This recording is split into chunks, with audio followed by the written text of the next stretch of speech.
From the world's greatest race course on 16th and Georgetown, we welcome you to coverage of the Robbins Racing AI Indy 500 for the last couple of days, or at least after a nice 2-day break. You've seen all the preliminaries, the 2 hours of practice, the qualifying to lock in the top 30, the bump day qualifying. One driver of 34 entries, Kyle Kirkwood, is out, but 33 drivers are ready to go as we welcome you to the Elevated TV Community Radio Network simulcast coverage of the inaugural Robbins Racing AI Indy 500. I am Wesley Outland, your chief announcer here at the world's greatest iRacing Indianapolis Motor Speedway. Joined alongside is Cody Demers, our driver analyst. Braxton DeWeese will be with us momentarily. Jacob Reeves will be calling the action from the short chute in turn 2 to the back straightaway.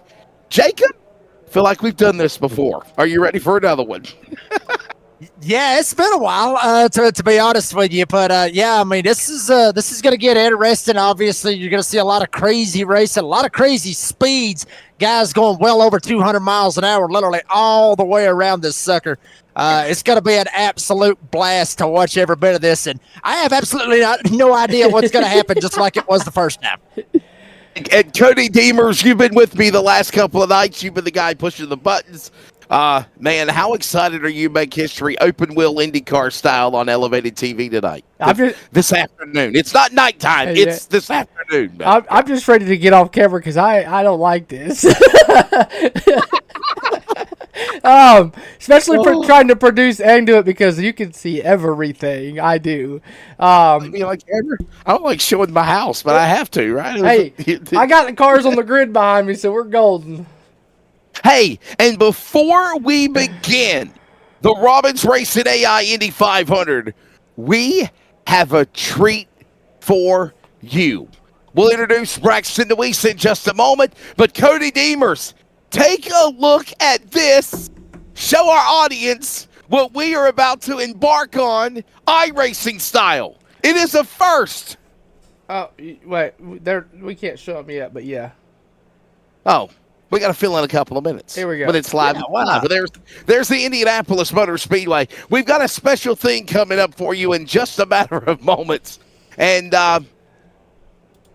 Jacob, do you remember what happened during the preliminaries of Carb Day on 500 Friday? Do you remember? I am not 100% on what it was. I may have had a couple of extra ones kicking them back or whatever with the family, so I'm not 100% exactly what happened. We welcome you to the inaugural. Oscar Mayer didn't give us no damn money, but it is the inaugural Weenie 500. Cody Demers, how did you come up with this preliminary action for the race? Man, honestly, when I was setting everything up, it was, oh, you know what? They have a Weenie 500 beforehand.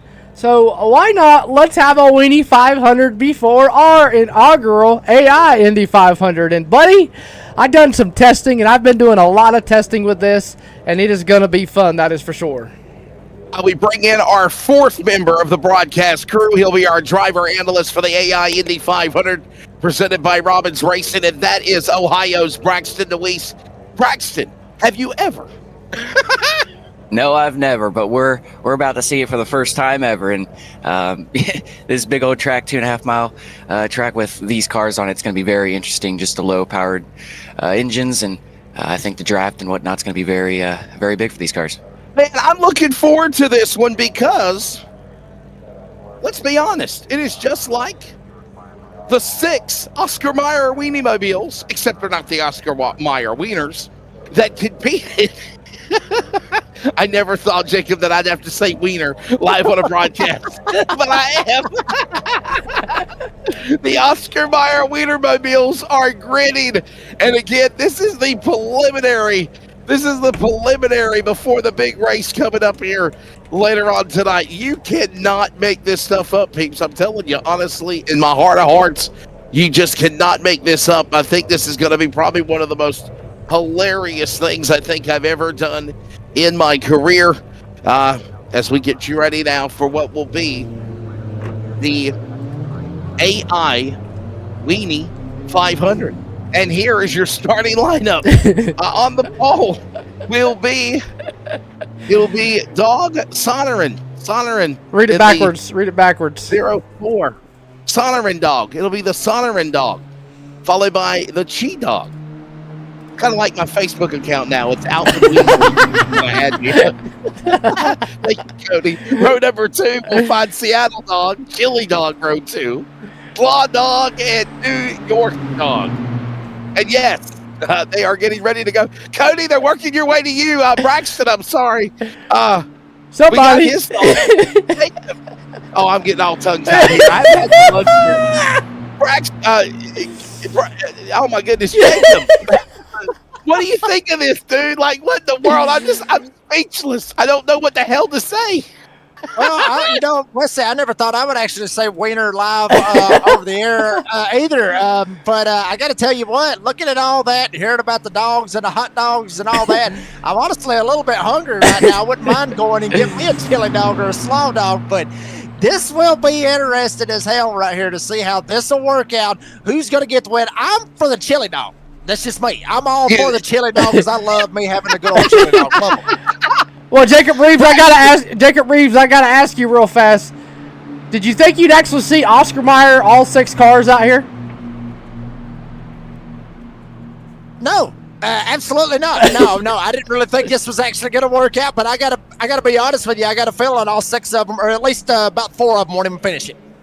Well, here they come. The preliminary before the Robbins Racing AI Indy 500. It's time to rock and roll with the wieners at Indy.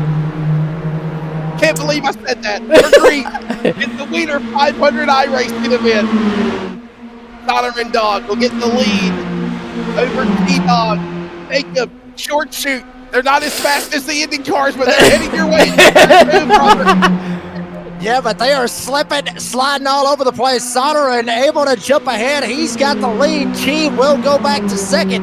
Slow dog, New York dog, Seattle, Chili, my boy Chili, all the way back in dead last. What are you doing, Chili? Get on the gas and go. But front 2, Sonoran and me, they are gone, and they are double wide behind them back there for third. How different are these cars, do you think, from obviously the Indy cars we'll see coming up in a matter of moments? They are nice totally together, though, right? Yes, they are. They're totally different, man. I mean, the speeds, I'm not too sure. They're probably reaching just about 120, 130, if I'm not mistaken. The Indy cars are going to be reaching 230. So, I mean, the draft is a big deal with Indy cars, and it looks like it's going to be a big deal with these cars as well, as you see the front 2 pulling away. Well, Cody, you created this monster. The Sonoran dog is in the lead. There he is. He's nowhere in sight. And Jacob, we got a 4-car battle for third, if you will. 3rd through 6th, they're going at it in turn 2 near you. Yeah, I mean, Sonoran and Chi up there, they might want to check both of those cars, make sure that those wieners are legal 9 ways to Sunday, because they have got about a 2-second gap over everybody else. Sonoran now getting it up to about a half a second, but there's New York, there's Chili, Chili dog going from last and jumping up to 3rd and making a run for it. I promise you this, you cannot make this up. Here they come, working into the Wiener 500 iRacing broadcast. I've never thought I'd do it, but it is coming down to the white flag. Here they come, down to the front straightaway. Oh my goodness, we got a Wiener 500 sponsor for the one to go. The W Energy one to go. You need a little bit more energy. Cody going into turn 1, last lap, it's Sonoran dog, it's Chi dog, it's Slaw dog as they go into turn number 1 and 2. And it doesn't like anybody's going to have anything for Sonoran dog. It looks like that hot dog is so long he's out front and ain't got nobody to touch him. So, Chi dog. Never heard of a Chi dog, but we're going to go with it. Slaw dog, the best dog in the world. Slaw dog. He's out for Sunday lunch. Take your Reeves back straight away. White flag is out. Sonoran dog over the field as they work down into the white flag in turn 3 for the final time. Yeah, I mean, pretty much Chi's going to have to send it. Oh, baby, he sent it going into 3. May end up sending it going into 4. He's going to have to knock him so hard he knocks the ketchup clean off of him. But here comes Chi to the outside. It might be a photo finish. Dog to the outside, battling Sonoran dog. It'll be a photo finish like the real Weenie 500 race was at Indy on Card Friday. Here they come for the first time ever at the Yard and Bricks at the strike. Who will it be at the line? It's too close to the wall. and they're going to say G-Dog won it by 0-0-1 at the finish. Holy crap! What? Jacob Reeves! G-Dog over Sonneran Dog at the line. Jacob Reeves, are you entertained? Oh, wow. That is absolutely crazy to see that right there. Got him by about a foot. No pun intended, over the foot long for the Oscar Mayer waiters. Chi will get the win. Check it out one more time at the line. Chi actually got a little bit of draft and was actually able to suck up to him, and he will get all the ketchup and mustard and relish that he can handle after winning it. Can you imagine that there was a photo finish in the real, if you will, Oscar Mayer Wiener 500 on Carb Day Friday at the Indy 500 back in May. And for the iRacing Oscar Mayer Weenie 500, Braxton DeWeese, we have a photo finish just like that coming to the finish line. You can't make this up. No, you can't. The 01 definitely set up the 04 there. And you guys were talking, and I was saying to myself, he's catching. And he was getting the draft down the back stretch and made the move going into 3 on the outside and made it work going down the front stretch. It was a hell of a finish. But I never would have thought that I would be calling an iRacing Wiener 500, Weenie 500, but we did, and it is the G-Dog getting the win. The G-Dog is the winner over the Sonneran Dog. There's the results. Slaw Dog is third. The New York Dog from the Empire State will have to settle for fourth.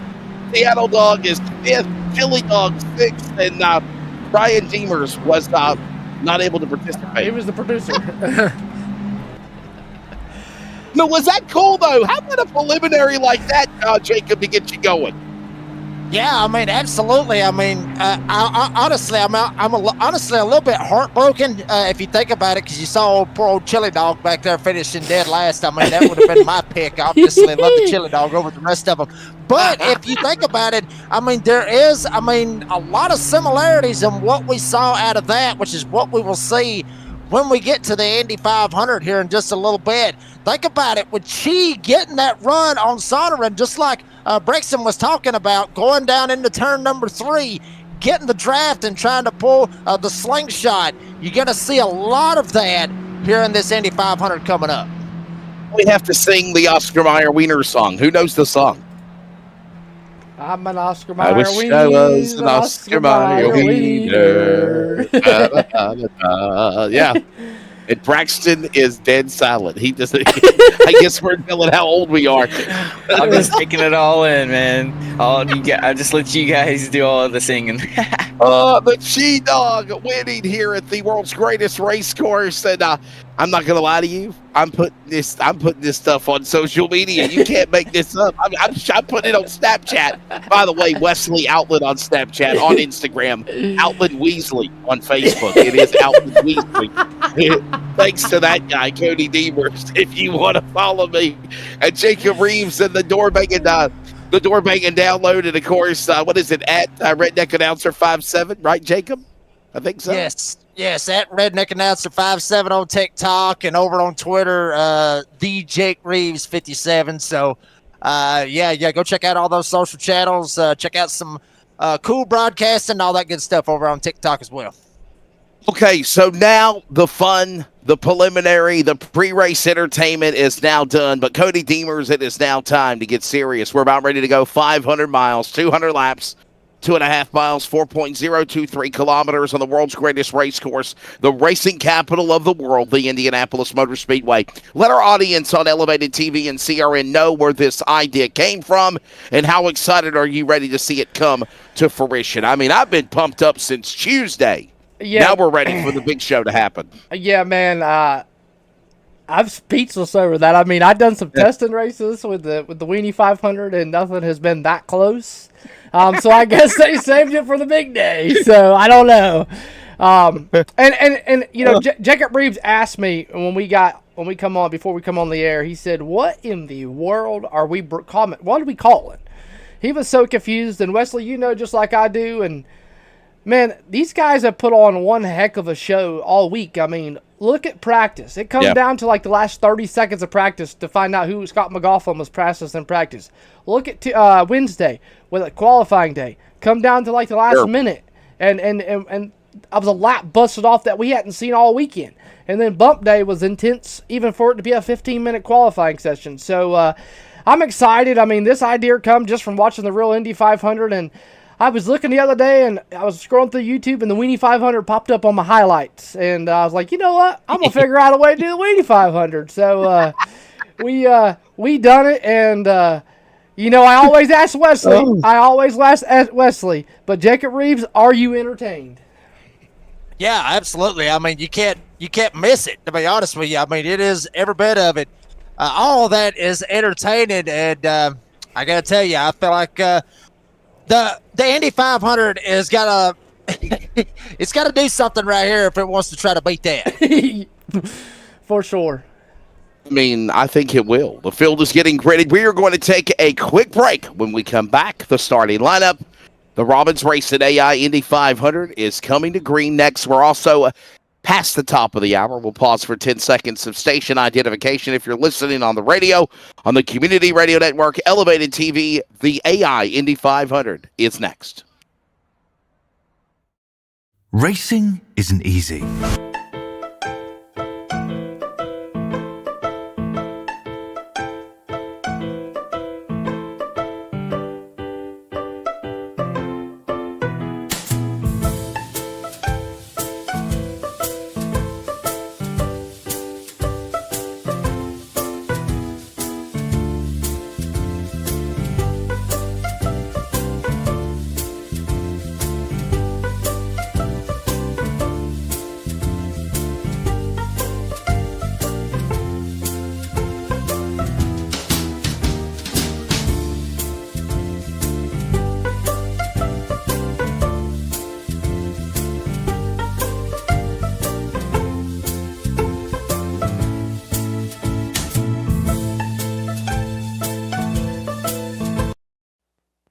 Community Radio Network, WCRN 87.9 FM, Clayton, Garner, Raleigh, North Carolina, USA.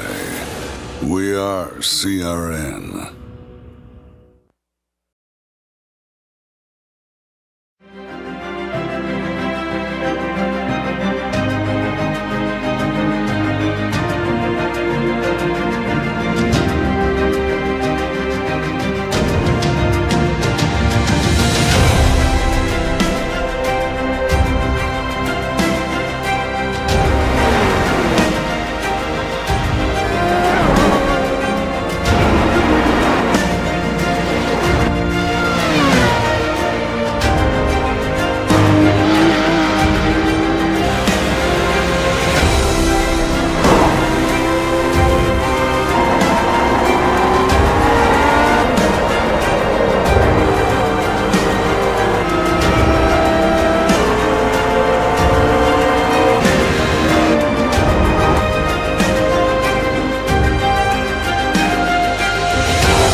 Back here at the Indianapolis Motor Speedway, we are getting set to go racing. You hear Braxton DeWeese. You'll hear from him, our driver analyst, very soon. Cody Deemers, Jacob Reeves, I'm Wesley Outland, and it is about time to go racing here. Jacob, we've done one of these races, the NASRA Indy 500. I've done the Major Series Indy 500. Hell, I've been to Indianapolis for the Indy 500 and experienced working those events. There is nothing like the thrill of these open wheel cars. If you're a fan of elevated TV and you've seen the fendered cars, the late model cars, the NASCAR cars, throw that all out the window. Even the modifieds, for that matter, Jacob, are a totally different animal than these 240 horsepower wing missiles that are Indy cars. Yeah, I mean, really, we hear it a lot of times, like, that these cars are like fighter jets, thinking about Top Gun and everything. Oh, yeah. They really are like fighter jets, shooting through there, going over 200 plus, even 230 miles an hour going into the corners. One thing about these cars, though, if they hit the wall or they get a little fender or they knock into somebody, it ain't like NASCAR where you can just, we can door bang and then everything's fine. No. Hell no. When they wreck, they wreck. The whole front wheel knocks off. They'll go up in the air. You'll see all kinds of crazy stuff, especially with all the speeds. If they get turned around backers, the air gets up under them, they flip over. You know me, I always love chaos, Wesley. But that's beside the point. The point is the draft is going to be so key here tonight. You're going to see a lot of that snaky draft, all that good stuff. Everybody just trying to work their way around here, and everybody trying to hold on to it and not get loose when they're coming out of the corners. Cody Deemers, you got anything you want to add to that? Obviously, we've had a chance to preview some of this, but it's not been in full competition. Sometimes it feels like it's in competition mode, but now it's time for these guys to put the shut to the up, as they say, and get ready for the virtual AI Indy 500. It should be a good one. I think we're going to be highly entertained in the next 3 hours. Yeah, for sure. I'm having a little bit of stutter issue, so I'm trying to get that fixed. But yeah, I think it's just because we got 33 cars, and we're trying to race them at one of the biggest tracks on iRacing. So definitely going to be fun, definitely going to be interesting, and can't wait to get it going. Well, just like when the late Jim Neighbors and now Jim Corneliuson does back home again in Indiana. Obviously, I do want to say, as we are getting ready for this big monumental event that normally takes place in real life on Memorial Day weekend, in regards of all of the chaos and the crazy breaking things that happened with America and the United States and Israel and Iran over the weekend, I just want to say this. Whether your political view is whatever it is, it doesn't matter. I just want to say God bless our troops. God bless the leaders of our country. Please, God bless America. And with that, because of us having the freedoms that we enjoy, we are looking forward, Jacob Reeves, to bringing this Robbins Racing AI Indy 500 to you.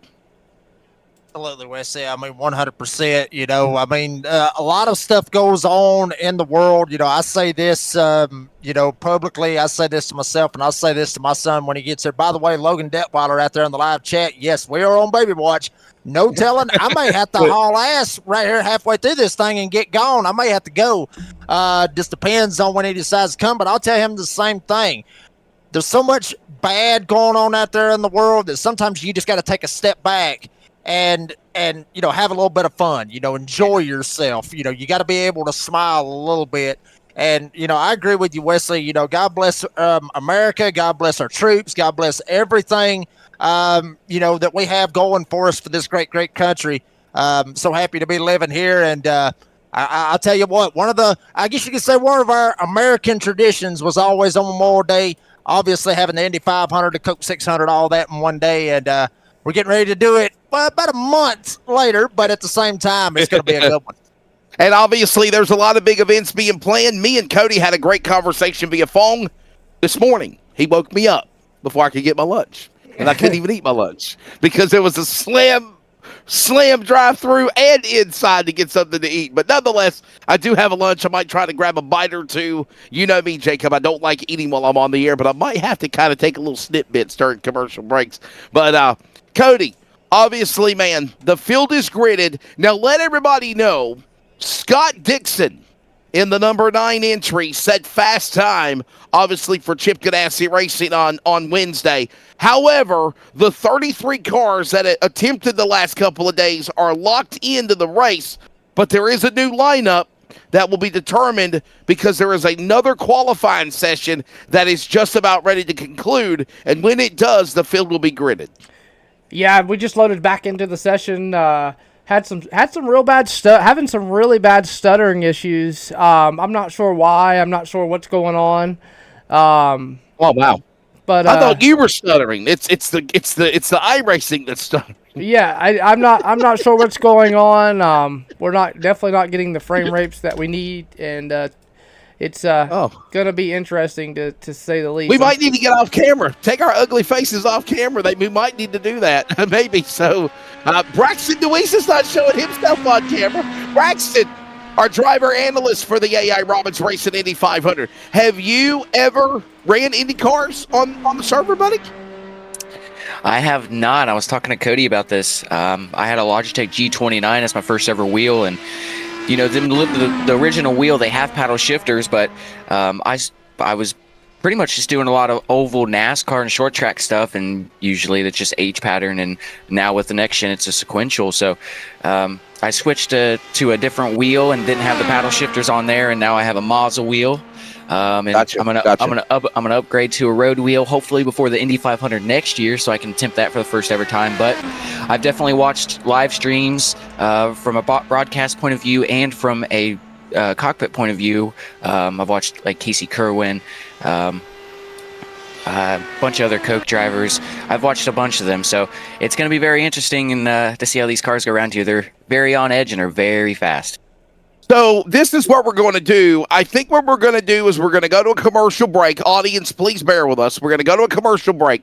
We are going to take our ugly mugs off camera because Cody said he don't like being on camera any damn way. So you see what we look like. You see what we sound like. So now you get to put the face with the voice. I always tell people I have a face for radio. I tell people you hear me before you see me. So nonetheless, we're going to take a break. We're going to come back. We got to work on something behind the scenes. I think it's because we're doing too much video and everything else. And we're going to get the rabbit. We're going to get the hamster on the wheel, turning the wheel 100 miles an hour. 240 miles of IndyCar Fury is coming up when we return from the Indianapolis Motor Speedway. iRacing on Elevated TV and CRN. The Robbins Racing Indy 500 when we come back.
Deemers,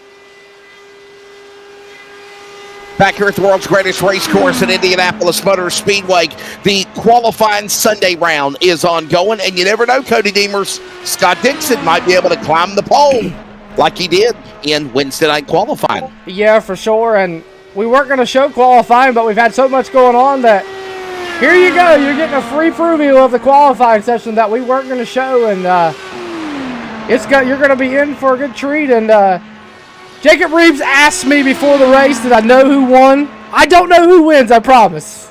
No, we don't know. Jacob, it is AI.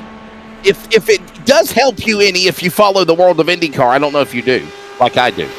But it is the real IndyCar drivers. So you're going to hear us saying names like Joseph Newgarden, Scott McLaughlin.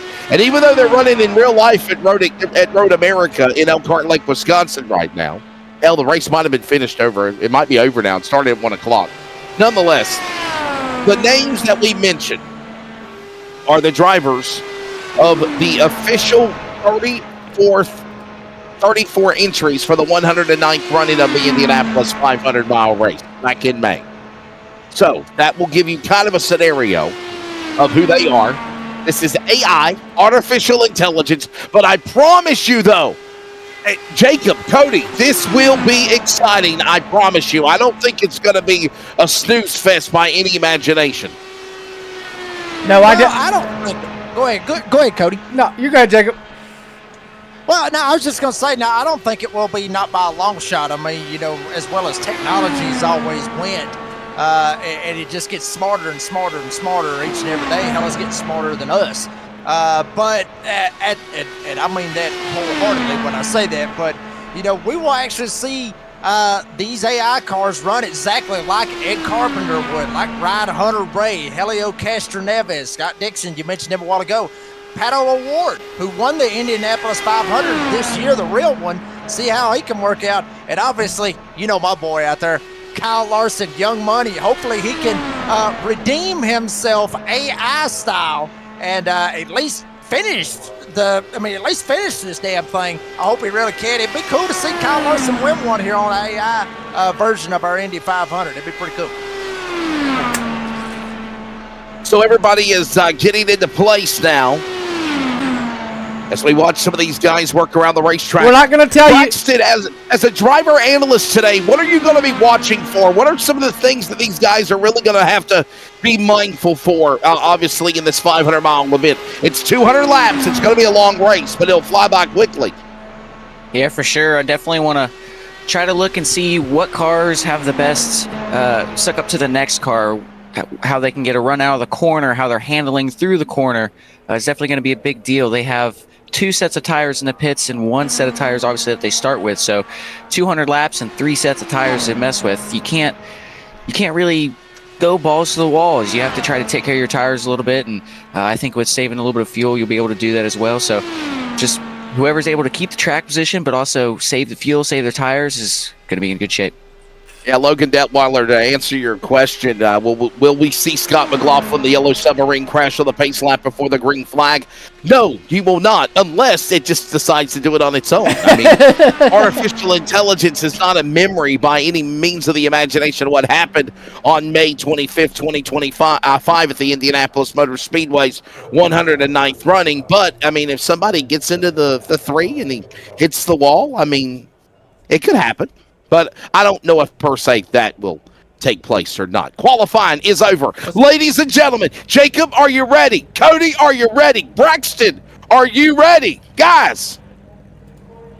We're all ready. Oh, baby, let's get it. We're going to go. Let's go downstairs, Wesley, and let's get pre-race ceremonies underway. Ladies and gentlemen, we go trackside for pre-race ceremonies. The starting lineup is next. Heavenly Father, we thank you tonight for all your blessings. You said in all things give thanks. So we want to thank you tonight for these mighty machines that you brought before us. Thank you for the Dodges and the Toyotas. Thank you for the Fords. And most of all, we thank you for Roush and Yates partnering to give us the power that we see before us tonight. Thank you for GM Performance Technology and the RO7 engines. Thank you for Sunoco Racing Fuel. and Goodyear tires that bring performance and power to the track. Lord, I want to thank you for my smoking hot wife tonight, Lisa. My two children, Eli and Emma, or as we like to call them, the little E's. Lord, I pray you bless the drivers and use them tonight. May they put on a performance worthy of this great track. In Jesus' name, boogity, boogity, boogity, amen.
Ladies and gentlemen, it is time to fire the engines for the inaugural Robbins Racing AI Indy 500. And to do just that, it is our driver analyst in the broadcast. Give us your best command, Braxton DeWeese from Ohio. Drivers, start your engines!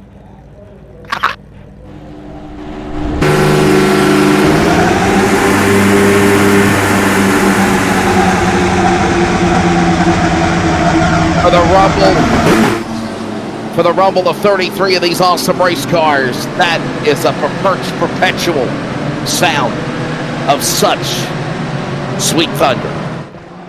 Ladies and gentlemen, it is time to introduce the starting lineup for the inaugural Robbins Racing AI Indy 500. Takuma Sato, a two-time Indy 500 winner from Tokyo, Japan on the pole.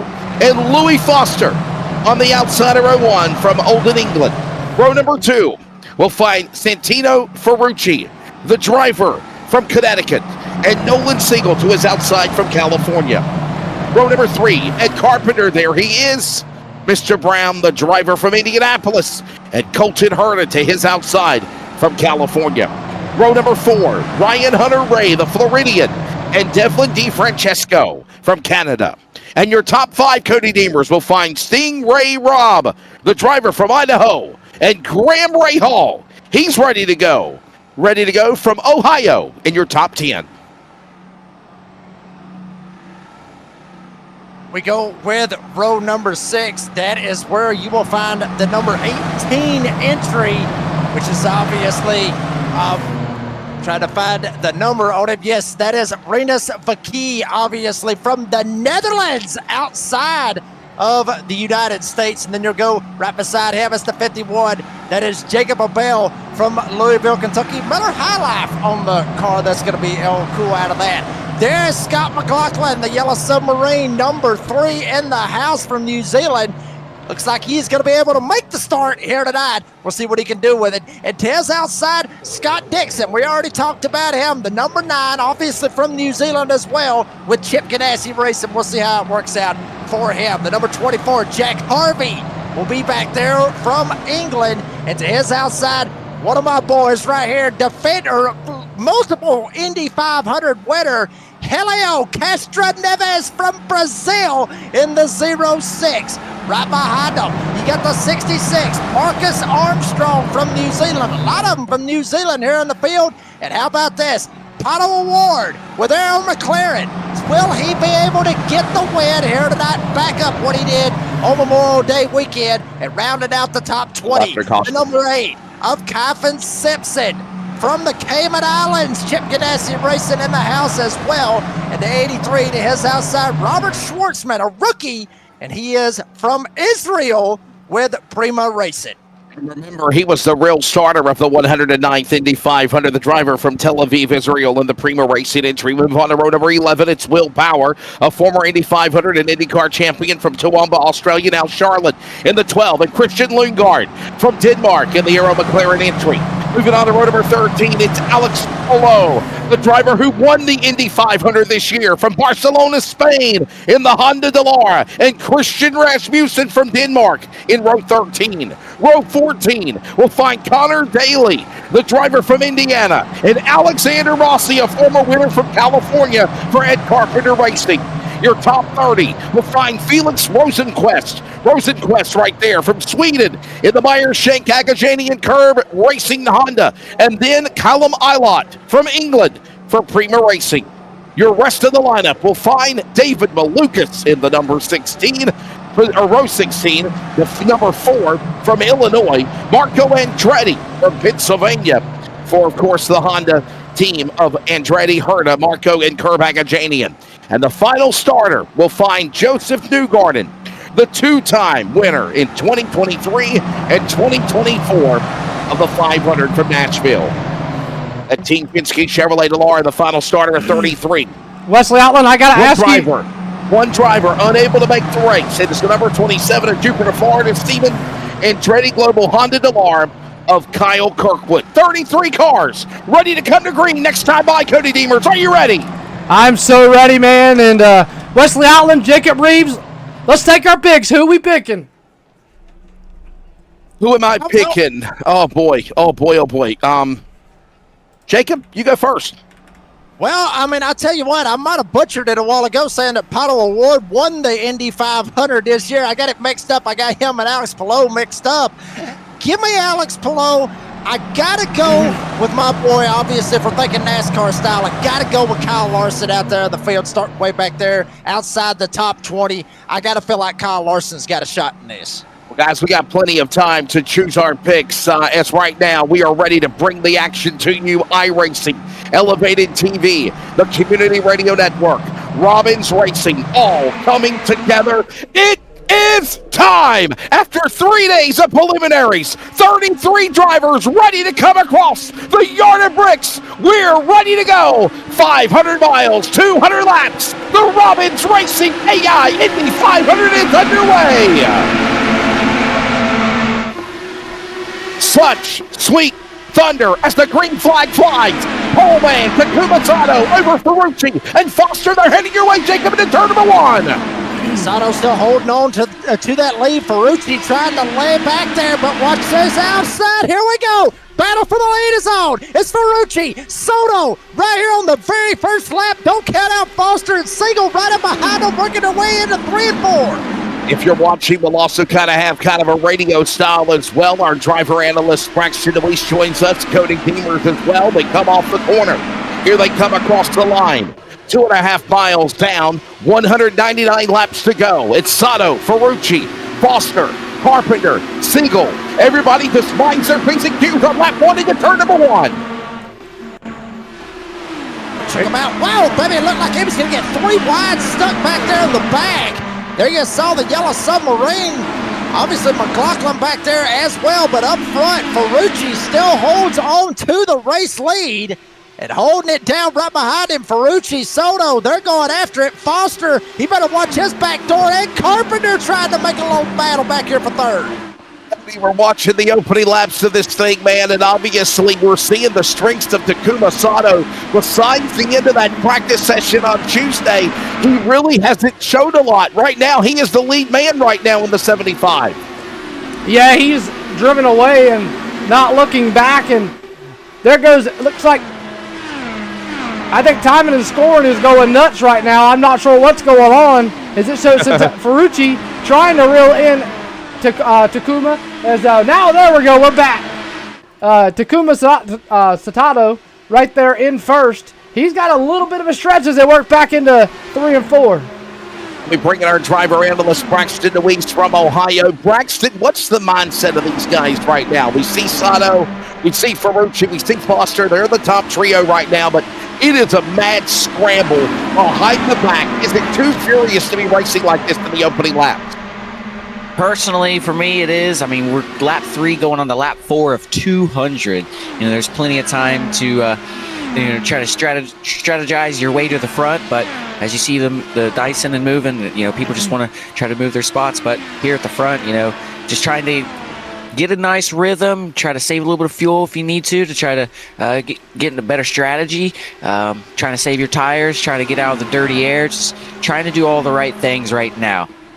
By the way, one thing we didn't really talk about was the weather conditions. Let's put that up on your screen very quickly as we're working 5 laps in. Weather conditions presented by Stagger Pro Motorsports. It is 131 degrees. Track temp, hottest than it's been all week, even for practice. Braxton, what is that going to be like for these cars, much less the conditioning of these guys getting around here for 500 miles? Well, usually hotter the track, the more slidey it's going to be for the cars. It's going to be a little less grip. So trying to be on that edge but not cross that edge in the car is going to be a little bit more of a tougher situation with the hotter conditions. But it'll definitely show a little bit of who has the better handling car as the race goes on. Quickly approaching 20 miles into the start of the AI Indy 500 presented by Robbins Racing. It is Takuma Sato, Santino Ferrucci, Louis Foster, followed by Colton Herta, Ed Carpenter. I know Tracy Brown's got to be happy. Ed Carpenter showing finally some strengths. Ray Hall, DeFrancesco, Hunter Ray Robb, indexing your top 2. Jacob heading your way into the short chute in turn 1 and 2. You mentioned Graham Rahal up 4 spots from where he started. Think about, obviously, with Scott Dixon. Dixon up 4 spots from where he started. We was talking about Scott Dixon. Watch out for this 9. He could make some really headway as watch him now dives down to the inside. Looks like he's trying to go after Stingray Bob in 3. That battle right there with Scott Dixon. And remember, Cody Deemers, we saw how fast he was, the qualifier, a former winner of the 500 from Auckland, New Zealand, to the PNC Bank Jeep Ganassi Racing Honda Delar. Now they get back single file. Haven't seen a lot of snaking yet. They're side by side, working their way behind the back as they work back into turn number 1, Cody. But currently, it is all Takuma Sato, and he's got a nice, comfortable lead. There's Ferrucci. He just ain't rated down yet. Yeah, Ferrucci actually had run him down to about 0.2, and then it just kind of like faded away. He got into that slingshot draft, that draft that'll just pull you right to him. And man, oh man, it put him right to a 0.2, but then he got out of it, and it was all she wrote there. And it looks like he's definitely trying to reel him in. And right behind him, Kota Herta catching Louis Foster as they go down the front stretch here. Across the yard of bricks, by the way, this track is 2.5 miles, 4.023 kilometers. There's 2 5/8 mile straightaways for the front and the back. Then there, of course, is the 1/8 mile short chute, quarter-mile turns. There's a look at the race information, 200 laps. That's 500 miles. Somebody messed up on that. It's 500 miles, 200 laps, 3 sets of tires. There is no fast repair. Now, Jacob, when we done the Nazareth Surf Pro Indy 500 a couple of weeks ago, there was one fast repair given. There's no mercy with the best of the NTT Virtual IndyCar Series. You crash, you're done. You're pretty much screwed. You want to be able to make sure that you can keep it clean, keep it green. Yeah, I mean, they kind of maybe, I wouldn't say got a crutch when we done the Nazareth Indy 500. I wouldn't say they had a crutch out of all that. But I mean, these cars are still out of shape. We mentioned it a while ago, 131 degrees for that track tip. Good Lord have mercy, give me a steak and put it out up there on the racetrack. We can have it well done before it is all said and done. But I will say this, I mean, it's like you said, you're talking about the best virtually right here with the NTT IndyCar Series. This is the best of the best right here. They don't need no daggum fast repair. Why would they need? And Logan Deadweiler, to answer your question, me and Cody Deemers feverishly had that conversation of could we have a 3-wide start like the real greatest spectacle in racing does. Unfortunately, iRacing does not offer it. So for that reason, we had to do double file side by side inside, outside row, not the middle row. It is Sato, Ferrucci, Foster, Herder, Carpenter, Jacob. Great racing going on. Take your pick. We're kind of watching everything just kind of ride and drive in the opening goal at 10 laps. Yeah, I mean, absolutely. Take your pick out of any of these guys up here. A couple of drivers that was on the move. I talked about them a while ago. Graham Ray Hall, obviously Scott Dixon. A couple of drivers on looking backwards, to be honest with you. One of them is Nolan Siegel. He's down 7 spots from where he started. Renus Vicky, he is actually down 9 spots from where he started at. So I'm telling you, I mean, there's a lot of big movers. Marcus Armstrong down 9 spots. Will Power down 8 spots from where he started here in this race. So a lot of big movers, a lot of guys going backwards very, very fast here early on. I tell you what, Braxton Elise, I'm very impressed with Santino Ferrucci. You just saw the red, white, and blue of the AJ Foyt Racing entering Enterprises Chevrolet Delaware just a moment ago. I know he's in second, but he is right there in striking distance of Takuma Sato. But honestly, do you really need to be aggressive right now in the opening start of the race? No, I mean, he's in a real good spot. He's not the leader. He's behind. You can see what the leader's doing. He's got a pretty good gap back to third. Just riding right here, just figuring out what you have and what you potentially can do adjustment-wise. But on lap 12, you're really just figuring it out, your race pace, how the conditions are, and how your car are, how they're meshing together. But like I said earlier, you don't want to make a mistake this early into this race, especially this big of a race with the Robbins Racing Indy 500. Agree with you as well. By the way, big thanks to Robbins Racing for sponsoring this event. Obviously, they have Legends and Thunder Roadster cars in the Midwest, Winchester, and also coming up at Anderson, other places. Robbins Racing. Takuma Sato continues to lead from Tokyo, Japan. There, by the way, is our next big event, the July 4th, the 4th of July Spectacular. July 5th and 6th. Hickory Motor Speedway. By the way, that is the big event with the Leadfoot Racing League. And we're also working on the virtual iRacing late model stock NASCAR Regional Thunder Road Harley Davidson 200 at South Boston. That'll be coming up on Elevated TV and CRN as well. Right now, strapping in to head towards lap number 15 here in the great start, Cody, of the inaugural Robbins Racing AI Indy 500. It is the Takuma Sato, Santino Ferrucci, Louis Foster, Colton Herta, Ed Carpenter, your top 5. And Cody, Logan says that most iRacing Indy 500s have 7 or 8 sets of tires. How crazy is it going to be with them only being able to have 3 or 4 sets? That's it. Well, Wesley Outland, you know, just like I do, the AI, they don't ever pit. I mean, we've seen them run 200-300 laps and never pit. So very true. It is. I didn't want to give them 7/8 set and waste that. I mean, I think the AI are going to. I mean, we're lap 14 and we still have yet to see a pit stop. So I think 3 sets will be plenty. I mean, definitely 7 or 8. I mean, this is not real people. They're not going to burn their tires off like, you know, somebody like Jacob Reeves out there driving around doing a snowflake. Jacob Reeves, speaking of that, they're heading your way to the back straightaway.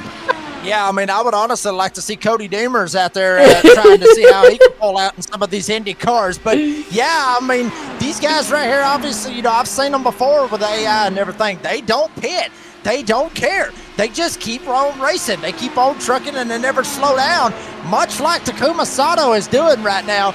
Pretty good little gap, if you will, over that second place guy of Ferrucci, but it's only about a second. It's not like it is over Foster. Foster about 3 seconds back, and then you go back to Herta, you go back to all this. Ferrucci kind of keeping him in bay, keeping him in that area, not trying to let him get away there for a little bit. Soto will get away from him in the corner, and then Ferrucci will get him going into the corner. So kind of a chess match very early on right here on the Robbins Racing Indy 500. Very impressed with where we are right now. Lap number 15 of 200. Takuma Sato still in the lead. There is that Santino Ferrucci entry. Cody, to help us out, if you could put the names on the bottom of the screen, buddy, that would be great. Whenever you're showing them. There is Kyphon Simpson right there, just to kind of help us out for some of our audience. That's the driver from Cayman Islands and that Chip Ganassi Racing Honda Delar, that beautiful looking race car. Right now, he sits comfortably on the racetrack outside the top 10 as we watch David Malukas now. And, Cody, I don't want to leave Braxton or Jacob out of the phone, but the last couple of days, we stalled 2 hours of practice on Tuesday. We saw qualifying to lock in the top 30. We saw the struggles. We saw guys that were kind of maybe sleepers. And I got a feeling Devlin DeFrancesco, who's in 7th, and yes, even the leader, Takuma Sato, we're not seeing their strengths until right now when it's time to really show your cards on the table, even in the early going of the race. Well, I even got to point out Ryan Hunter-Ray. He sat 33rd in qualifying, and then until like the last 2 minutes on qualifying day on Wednesday, and then he jumped to like 15th. I mean, and then you got to think, all these guys that have been at the back all week, I mean, they're up front. Newgarden, he's running 32nd. Alexander Rossi, he was top of the board in qualifying at one point. He's in the 30th position. I mean, all these guys know when it shows the count. And I feel I'm one of these drivers. When it comes to you don't ever show all what you got till it's time to go, and that's race day. Towards, believe it or not, 50 miles into this race. Braxton, what's the car doing to you the first 50 miles, do you feel? Well, you're not really pushing it to its limit, so you don't really know what the limit is. Unless you're pushing it to the limit. I personally wouldn't be considering it's lap 19 of 200, but you're probably figuring out it's probably a little tight or a little loose. It's probably tending one way, or trending one way, I should say. You kind of want to figure out what you want to do for the pit stop here. I mean, we're 19 laps in, so you definitely have a feel of what your car is starting to do now after you've worn your tires in a little bit. You're starting to figure out the fuel situation, and you're starting to get an understanding of all the what the strategy is going to look like, and how everybody's going throughout the field. We are broadcasting on a number of platforms, as well as on Elevated TV, on Facebook, on YouTube, on the Community Radio Network, 87.9 FM, and of course at wearecrn.com. There is Christian Rasmussen, the Copenhagen, Denmark driver for Ed Carpenter Racing. That Chevrolet Delar looks really good. He's in right now a comfortable spot. Rasmussen is in 21st, just kind of hanging back, Jacob, as he's working your way to the back straightaway. Yeah, I mean, he would probably be a good one, honestly, for the rednecks out there. You mentioned Copenhagen. All us rednecks, we absolutely just love our Copenhagen. So that would be a good driver for you rednecks out there. Oh, baby, we got a caution. Something happened out here on the racetrack. We have a caution. Very first caution out. Caution on the race course. This is our first yellow flag of the race.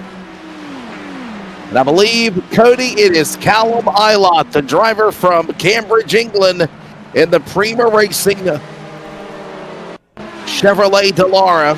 I clicked the yellow flag, and this is what it shows is Callum Ilott just going around the course. I'm not sure if something come off his car. I'm not sure if we have debris. I'm not 100% sure, but the yellow flag is for the number 90 of Callum Ilott. Callum Ilott, again, the driver of the Prima Racing Chevrolet, where the caution had already been called. And Braxton, I bring you in as our driver analyst. I mean, it could be something as simple as them just getting a little wiggle, a jiggle, a giggle, a bobble sideways, and Iracing triggers it and throws a caution. Yeah, for sure. I mean, we looked at what said was a caution. We didn't see anything, but that definitely puts definitely a change into strategy here. I mean, with only having the 2 sets of tires in the pits, I wouldn't want to come down and take a set of tires here. Now, if you fill it up, will it change the handling of the car? Probably. So you want to try to make the adjustments to that. And I think a lot of the cars will probably come down and take fuel. If not, they'll try to stay out and keep the track position and wait a little bit longer to come down. We'll see what these AI drivers do. Jacob, do you think they come down to the pit lane? Is 22 laps enough to still come to pits? What do you think? Or do you think we're going to at least keep them on track? According to Cody Gamers, want to go on whether or not they're going to elect to go pit. I mean, they stay out all this time and everything. If it were me, I would pit. Looks like a lot of them's going, wow, baby, third and fourth said, no way, Jose. We're going to stay out on the racetrack. Louis Foster, Colton Herta, But obviously, I think it might be a 4-tire stop. But like y'all were talking about, as far as how many sets of tires that you got, I don't know. It may be just enough fuel to just try to carry on. I'm not real sure on that one. That one to throw this whole race really in for a wrench. 30 drivers say yes. They come down in a streamlined color of kaleidoscope of colors to their pit lane, and they box. 30 drivers come down to the pit lane. 3 do not. Louis Foster stays on track. So does Colton Herta and Stingray Robber. They pick up a couple of spots in the process. Kumasato, the man that's dominated this race, coming back off of pit lane. He will restart 4th. Santino Ferrucci, Ed Carpenter, Graham Rahal, Devlin DeFrancesco, Scott Dixon, and Spider-Man Elio Castroneves. Right now, your top 10. We're taking a break. We're about 50 miles in to the Robbins Racing AI Indy 500, and you're not going to miss anything, though we're under caution. We're going side by side. Be back in a moment.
Still 4 wide on the run down into the back straightaway. Demerit's looking for a line as well.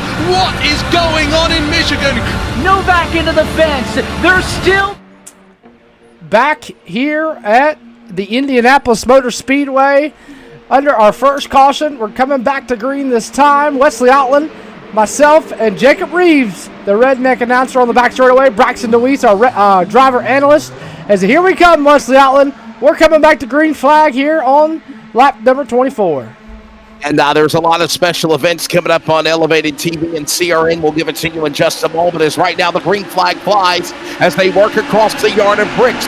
Louis Foster now is going to get his shot to lead into the short chute. Jacob Reeves as we come back to green in turn 1. How about another redneck name out there for you? Stingray Bob in the house, sitting in the 2nd spot. Herta going all the way up to 3rd, one of the big movers here in the field. Herta holding down that 3rd spot. Ferrucci 4th, and obviously your pole sitter Soto sitting in 5th. Watch them, look at them fan out back there. They honestly do look like fighter jets going down the back chute into 3.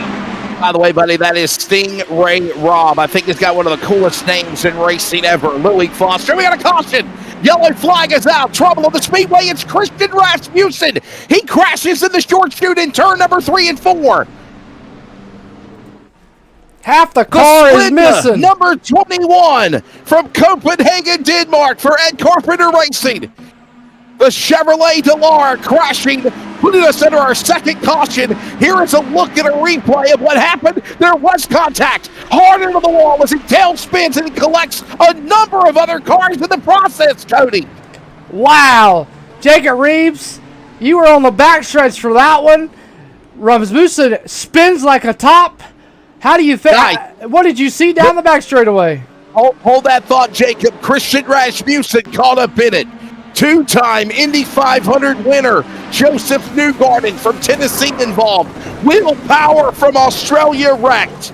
So is Renus VK. It is calamity when we thought it was just one car. And look at the Firestone Firehawk of Alex Palou, this year's real Indy 500 winner. Callum Ilott, they're all damaged. Jacob Reeves on the back straightaway, headed to the short shoot in 3.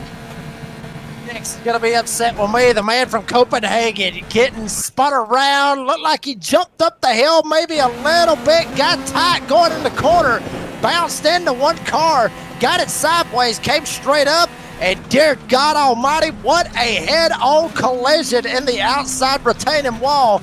And unfortunately, all these others you mentioned at Will Power, Alex Palou, there you see Rasmussen, big-time contact. He took a shot, went to the outside, came up, got tied, and then after that, it was all she wrote. Might have broke the right front off of that number 21 and set it straight head on into the outside retaining wall, and everybody else was just innocent bystanders. Watch it one more time. Rasmussen Palou into the 8, bam, straight into the wall.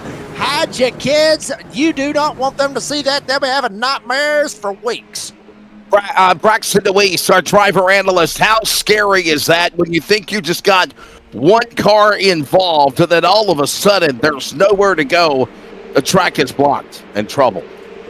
It's a helpless feeling, just going up the track and spinning and not really having control of your car or anything, and being in the seat of approaching the car that's spinning. It's also a helpless feeling because you're like, I gotta slow down, but if I slow down too much, I can spin the car out by locking the brakes up. I have to find a lane that I can get through smoothly, but also still try to slow down. It's just a very sketchy situation for both cars. The cars involved in that accident, including Christian Rasmussen, Joseph Newgarden, two-time winner, by the way, 2023, 24 winner. Then you got Will Power. He got caught up in it. And Renus VK, all involved. And remember, there is no fast repair. They either go on the damaged vehicle clock to try to fix the damage, Jacob Reeves, or you're out. And right now, some top contenders are a lap down, maybe more. Yeah, I mean, but honestly, I mean, I think Rasmussen, he's done. I mean, he's already loaded the car up. They're already heading to the beer store. He is done for the evening. I mean, no way he's going to be able to come back from that. Head on in the outside retaining wall. Mentioned it a while ago. These guys going over 200 miles an hour. I bet you he hit the wall. I wouldn't say right at 200, but I bet you it wasn't no less than $180 hitting the wall like that. Honestly, you know, Wesley, you look at crashes like that in all seriousness. I mean, we know that this is a simulation. We know that this is AI out here. But if that would have happened in real life, dear God, I mean, that wouldn't have been good. That would have not been good at all. It just goes to show you, you know, the difference, I guess you could say, between a simulation and what it could be in real life. Because I'm telling you, if it was real life right there, that would have been very, very scary accident. I will set up for restart for you here. And Colton Herta now going to try to set his sights on Louis Foster for the second time on a restart. Santino Ferrucci third. Takuma Sato, and yeah, Logan Detweiler is correctly. He won the Indy 500, first Japanese driver to win it back in 2017, and then he won it in 2020 during the COVID era. And if you remember, that race was not until, I believe, September of 2020 because of COVID, but nonetheless, he did win the race 2 times. And he was a strong car in the start of this Robbins Racing AI Indy 500. So you got the front row with Foster, Herter, Ferrucci, Sato, row 2, Carpenter, Rahal, row 3, DeFrancesco, Dixon, row 4, Castrado is the 4-time winner of the 500, and Ryan Hunter-Reagan, top 10. Here they come across the yard of bricks. Green flag back in the air, working lap number 28 of 200 here at the world's greatest race course on 16th in Georgetown. And Louis Foster heads your way in speed in turn number 1 of the restart. Foster down there on the bottom side. He is trying to check out. He is gone. Ferrucci trying to run him down as well. Herta, Soda, and obviously with Carpenter back there as well. Looking 3 wide back there in the back. Couple of them trying to stick their wings where they probably don't need them to. But Foster leads them through 3 and 4. And right now, Louis Foster now getting a handful of Santino Ferrucci, or is he?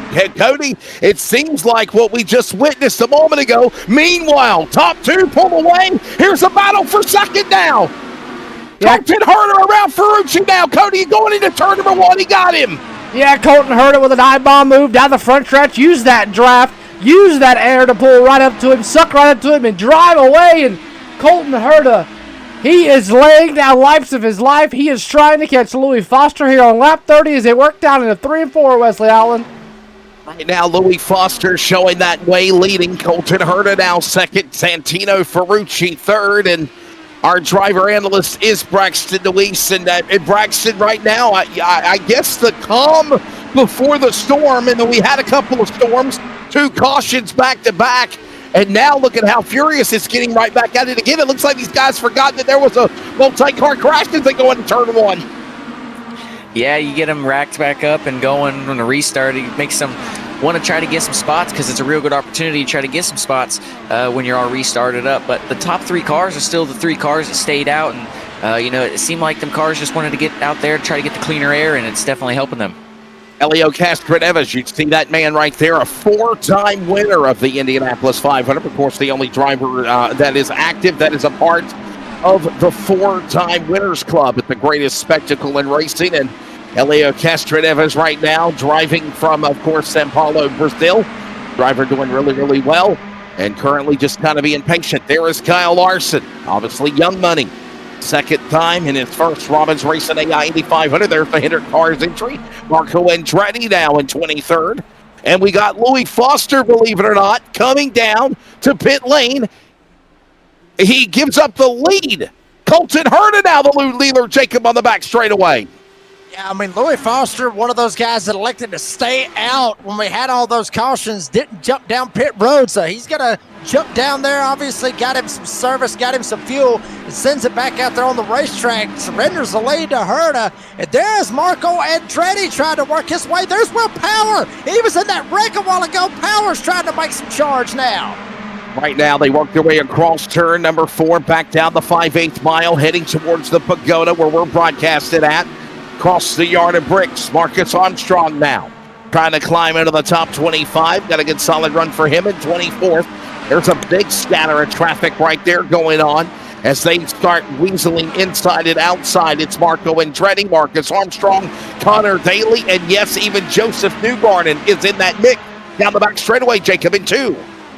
Yeah, Joseph Newgarden obviously would love to get up here and mix it up, but he is absolutely mired back here in all this traffic way back there in the 25th spot. You see Marco Andretti trying to work his way around the outside, able to make it stick. And now Marco Andretti, he's going to try to go after Will Power down the front chute. I can't believe I'm saying this. We are already back at the top of the hour again. Santino Ferrucci, Takuma Sato, Ed Carpenter, Jacob Abel, Graham Rahal, your top 5. We'll pause from Indy for 10 seconds of station identification only on CRN, the Community Radio Network. Community Radio Network, WCRN 87.9 FM, Clayton, Garner, Raleigh, North Carolina, USA. We are CRN.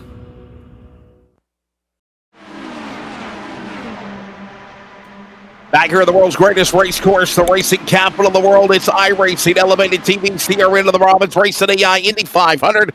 We are heading towards lap number 50, 34 in. Santino Ferrucci from Connecticut leads the way right now. Over to Takuma Sato, Ed Carpenter, Jacob Abel, Graham Rahal, your top 5. Scott Dixon, Ryan Hunter-Ray, Devlin DeFrancesco, Kyphon Simpson, and Helio Castro-Neves, your top 10. Then it's Nolan Siegel, Marcus Erickson, Jack Harvey, Scott McLaughlin, and Felix Rosenquist, top 15. David Malukas, Kyle Larson, Christian Lundgaard, followed by the other drivers of Robert Schwartzman and Otto O'Ward, top 20 for that matter. Rest of the running order currently is Marcus Armstrong, Marco Andretti, Will Power, Connor Daly, Stingray Robb, top 25, Alexander Rossi, Joseph Newgarden, Louis Foster, Colton Herter, 29 cars on the lead lap. Rest of the field is Callum Ilott, Remus Viquet, Christian Rasmussen, and Alex Palou, all at least one lap down. There has been a total of 2 caution flags so far here in the Robbins Racing AI Indy 500. Christian Lundgaard looking to get into the top 20. Jacob, he's battling with Larson heading to turn 3. Yeah, I mean, you know me. I mean, I've got to be pulling for that 17, obviously. Got to pull for Kyle Larson down on the inside, trying to make it stick. Wow, Larson, you see it right there. Had to back out of the gas. Got a little bit loose. Now going through turn 3 and 4, trying to run him back down. Got to be careful that handling. Can't really get out from under you, but so far, Young Money, very, very quiet here early on. In the West, I bring you back in, buddy. Believe it or not, we are heading towards lap number 40, and that is the first 100 miles of this 500-miler. What's your take of the race so far? It's definitely been interesting with the 2 cautions that we've had so far. It's definitely thrown a wrench into the strategy for a lot of the guys. I mean, we've seen the guys that were running first and second, they have pitted. The only guy that has stayed out of the 3 that stayed out after the first caution is Santino Ferrucci, and he's still out in the lead by just under a second and a half. So, you know, there's some different strategies all around the board here, and it's going to be interesting to see if this goes green to see how it all plays out. Right now, single file is Santino Ferrucci leading the way. I know AJ Foyt, a former winner of the 500, is going to have a big smile on his face. And the AJ Foyt Enterprises Chevrolet Delar. By the way, these are the drivers that are occupying the Chevrolet Delar IR18 aerodynamic bodywork chassis. Honda, Chevrolet race engines, and Firestone Firehawk tires on these cars. There's Christian Lundgaard. He's making a climb. He's trying to run down Larson again as he works your way into turn number 3. Yeah, Larson trying to see if he can hold him down. You see Rasmussen. Check him out. Rasmussen trying to get back into this bad boy, the Copenhagen redneck, I guess you could say, for the redneck guys out there. There's Connor Daly. He's back there very, very quiet. A lot of these big name, big heavy hitters, Wesley Outland, back here very, very quiet early on in this race, maybe just biding their time and just waiting to the end. Cody Deemers, we're heading towards 100 miles. What's your take of what we're seeing right now as we see Kylum Ilott trying to find speed and get out of the last spot? Yeah, man, these guys I think it's a lot of patience going on right now. I think everybody's just kind of riding, filling everything out, getting everything. Knows it's a long race, still got 162 laps to go, and I don't think it's over yet. I think we still got some more entertainment coming.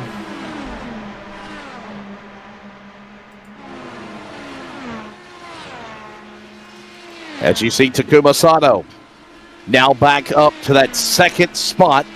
Now you're going to flip-flop between Sato and Ferrucci. Ferrucci now leads. Sato now in striking distance in pursuit. Right now, a second and a half the distance between those guys as we are closing in on lap number 40. 100 miles completed. 400 miles to go here at the 2.5-mile Indianapolis Motor Speedway. Thanks for joining us. Big thanks to Robbins Racing. And Cody, well, we got a break in the action, man. Things kind of simmer down a little bit, if you will. And I say that as an understatement in the world of IndyCar open wheel racing at 240 miles an hour. But it has kind of calmed down a little bit. But let everybody know about what's coming around the track here for coverage on Elevated TV. Some big events coming up soon.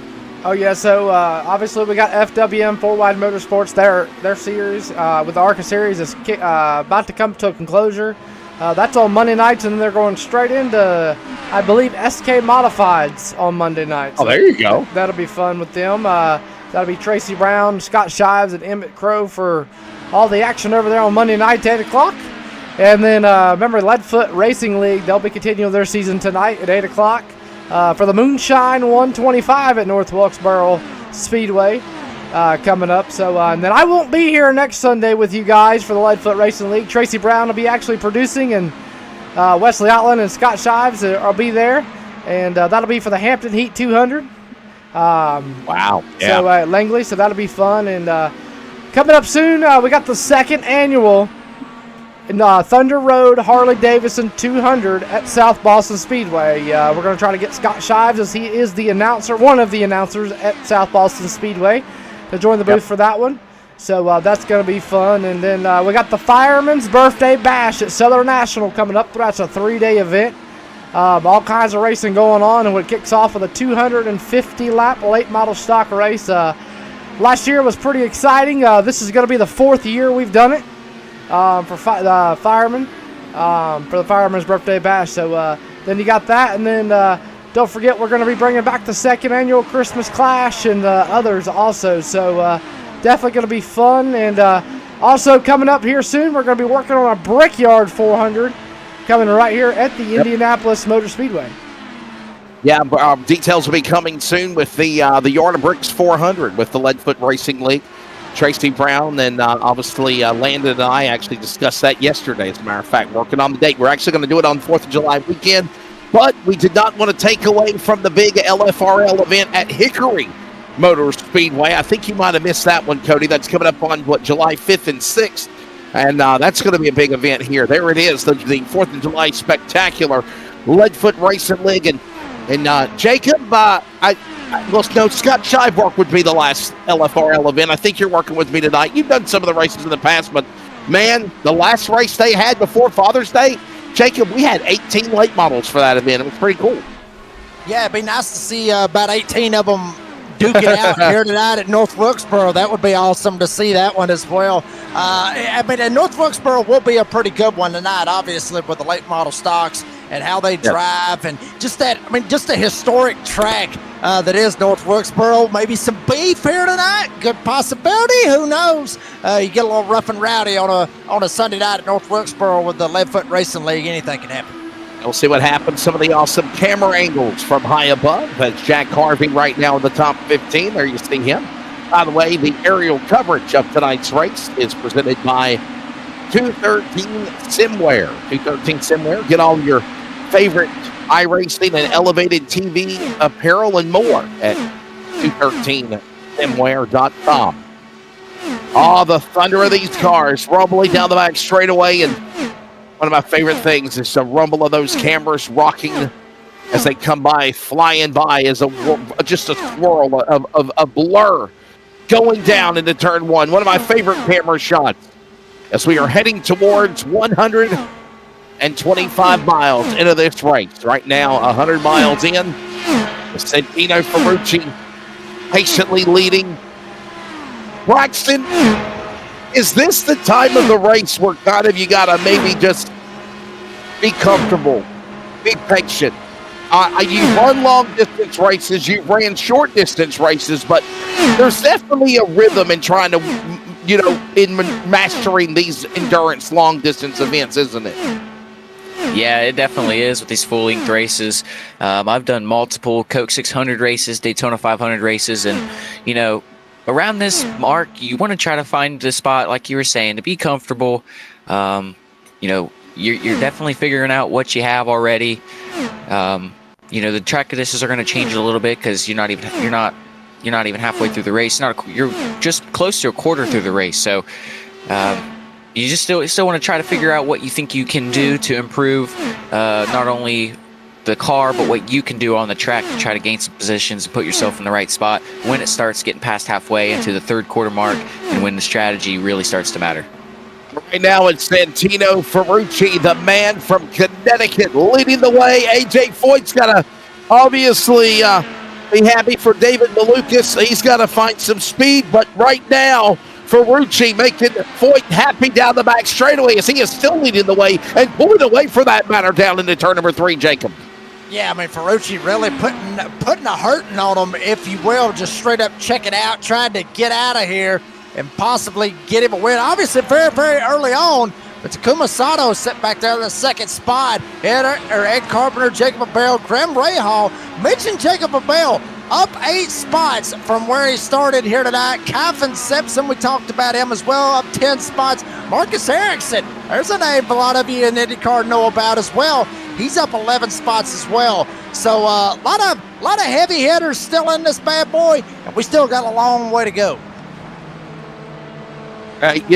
Cody, you asked us the question about 50 laps ago, who's your pick to win it? And I think we've got a caution. We do. No, I'm sorry. I thought the video boards was saying caution. My apologies. We are still green flag. It is Santino Ferrucci in the lead. Takuma Sato, Ed Carpenter. That's the way they stand right now. But Cody did ask us who was our pick to win. Jacob, who are you watching right now as they come thundering by the Yard of Bricks? Well, I mean, you got to give a little bit of credit to, Takuma Sato up there sitting in the second spot. Obviously started on the pole for this race. Ferrucci up there, pretty good spot for him as well. Only get one driver. Give me Sato. Give me Sato. Give me Takuma Sato. I know that's an easy pick. I know, obviously, defending or he's won the Indy 500 before back in 2017. But he started on the pole. But he hasn't really left that area. I mean, he's been up front this whole time. Unless somebody comes up there and knocks him out of the way or he screws up, odds are, I mean, he's the one I'm going for. 2017 and 2020 COVID era Indy 500 winner right there. 150 laps to go when they come to the line. 125 miles in. Braxton DeWeese, our driver analyst. Who are you watching? Who's your pick right now? I mean, Ferrucci's doing a really good job. We know that he was one of the 3 cars that stayed out, and he has gained his lead. Last time I talked about a gap, he was about a second and a half, just less than that. It was like 1.4 seconds. He's looking at a 2.7, 2.8, and it's 2.9. It's just growing. The cars are going at a very slow pace compared to what they were, surprisingly, and it's still green flag. Not too sure if that's all just a strategy plan, but it looks like everybody's doing it. But I got my eye on Santino Ferrucci, not only because he's in the lead, but he's got the lead with the old tires, and he's kept it. Cody Deemers, who are you watching? I'm watching old Graham Rahal, and I'm like Braxton DeWeese. I actually thought we were lagging there for a minute, but I think these guys are trying to save tires. I think that the 3-tire stop was probably not a good idea, but these guys have got to save a little bit there, Jacob Reeves. On my pick right now, guys, I think I'm going to go, believe it or not, with Scott Dixon. He was the fast qualifier on on Wednesday afternoon in the top 30 qualifying session. He's looked good the entire practice session on Tuesday night and whenever he was on track earlier. The Auckland, New Zealand former winner of the 500 and that PNC Bank Chip Ganassi Racing Honda Delar. I am going with Scott Dixon right now, sitting comfortably in the number 6 position. It's Santino Ferrucci leading. Ed Carpenter is now second. And we got a problem. A car. Felix Rosenquist in trouble. Caution is out. It is Colton Herta. Felix Rosenquist. They get together. And there's a lot of damage on both cars. The Sirius XM Gainbridge entries are damaged and they're stalled on the back straightaway. Jacob Reeves in front of you. Yeah, I mean, you see Rosenquist right here. See what happened to him. Yeah, I mean, he was already, look at that right front just wiggling all over the place. I talked about, just how the damage can be out of this. We'll see kind of what happens. See Herta tried to make a pass. Rosenquist up top. Damn, he just threw him right up into the fence. Like Herta might have got tight coming out of turn 1. Wow. Slid right up into Rosenquist and just bam, I mean, just so quick. Rosenquist probably tried to get out of the way. You see him very slow going into turn 1. Herta just sends it on the bottom side. Was on, I'm assuming maybe fresher tires. And doesn't matter what kind of tires he's got right now because he's pretty much going to be done for. There you see Lundgaard was able to get by. But I think Rosenquist was just trying to get out of the way. And Herta was just trying to speed on by him. And unfortunately, you get tight. Over there, don't you, Braxton? I mean, you get a little bit tight right over there coming off into turn 1 and off of turn 2 off these corners, especially with that arrow, how these cars is. Yeah, most definitely. And I'd like to point out that I was looking at the last few laps, and Colton Herta and Louis Foster, they were the 2 guys that end up having the fresher tires on the track. They were 2 of the 3 drivers that ended up staying out after the first caution. They put it under green. They were running 4 seconds faster than the guys around them, so that you can definitely tell the speed difference there. And I think that was just a little too fast. And guy came down, Rosenquist came down. And Colton Herta was running the normal line, and they just came together. And we'll take a look at an in-car replay. I think our production is working on that right now after we see drivers boxing. And my question is this, Cody. They only got 3 sets of tires plus the original. Are we going to see guys just take fuel only here in these pit stops? Watch this again on board with Colton Herta. Wow. And then Rosenquist, nowhere to go. And we got to wonder if maybe he could continue, but I think Colton Herta got a lot more damage out of the deal in just what happened. Lap number 55 of 200. We're working lap 55 when they come to the line, and we are now seeing pit stops taking place. More guys are pitting. Some are boxing out. We'll update time and scoring as we step away. We'll go side by side, back with more from Indy and the Robbins Racing AI Indy 500. Right now, we're on lap number 55. Louis Foster, the leader.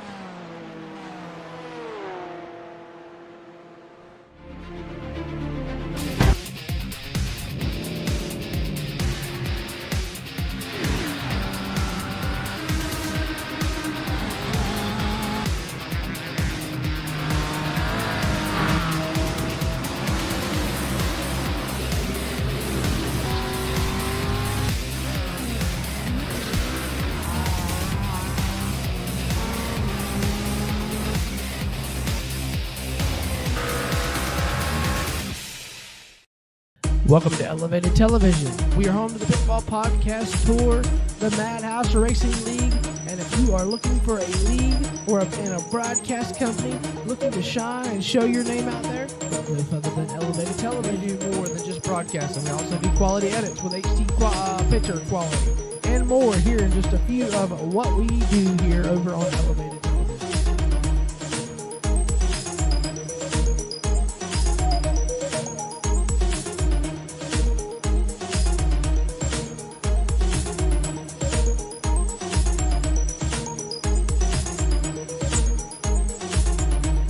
Overlays. We do all forms of racing from late models to NASCAR. So if you're a league owner looking to get your league out there, look no further than Elevated TV.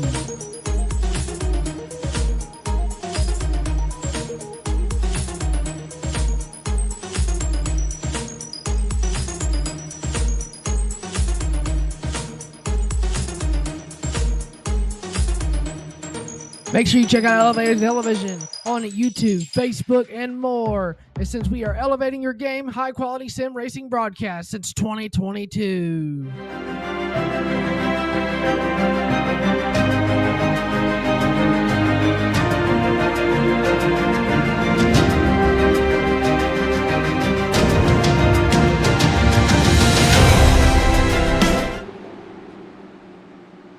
All right, we are back. Back here through Indianapolis Motor Speedway, pace car onto the pit lane. Everybody from the back scampering to catch up with the tail of the field. As side by side, Louis Foster, Ed Car. What the hell? The pace car is back. It's the nope. I'm sorry, I thought we were coming to green. When did he go with the line? The damn pace car, where did he come from? I thought you heard me say the pace car disappeared. No, I did not. Yeah. It disappeared. I didn't know where it was. I always say this jokingly, guys, when it's live, Braxton. Obviously, that pace car disappears. I mean, sometimes just the guy in the front just want to get and gun it and go, right? I mean, come on. Thank goodness Louis Foster and Ed Carpenter realized the pace car was playing Ghost Man just then, because if they would have took off, they probably would have got a penalty. They probably would have. They probably would have, to be honest with you. I mean, I said it, and it disappeared again. It disappeared again. You got the whole deal over there, the pylon on the left side. It don't know what the hell to do. There's the pace car. It finally reappears. Think about this for a second. Think about this for a second. No joke. Hold up. Think about this for a second. Think about that blinking issue. Now, obviously, that we've talked about with iRacing. If you blink so many times, it'll kick you clean out of the server. What's that going to do for the pace car? I mean, the hell out. We don't need a pace car. You are the weakest link. Goodbye. Pace car. Pace car will finally get the hell out of the way. And we are putting Foster, Carpenter on the front row. Ray Hall, Abel, followed by Ferrucci, Slado. Green flag is back in the air. The rumble, the speed, the fury heading your way. Take them into Tournament 1. It's Foster now leading in Indy. Yeah, Foster tried to hold on to it. Grab Ray Hall up to second. Carpenter, Abel, and Ferrucci, like you mentioned, up front. Foster trying to get out of town. Rahal trying to catch the draft, maybe slingshot or at least catch back up to him. Abel back there as well. Battle is on. Soto and Ferrucci, they're going at it, as well as Scott Dixon in the middle of it.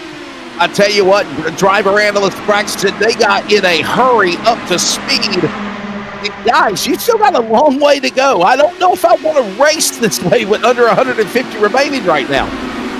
Yeah, I agree, but we've seen the first 3-4 cars get real good gaps and use that clean air to their advantage and stay up there. So I think that's what some of these guys that are close up there are trying to do and trying to use this restart to their advantage. Watching all of this again transpire as they work their way again back across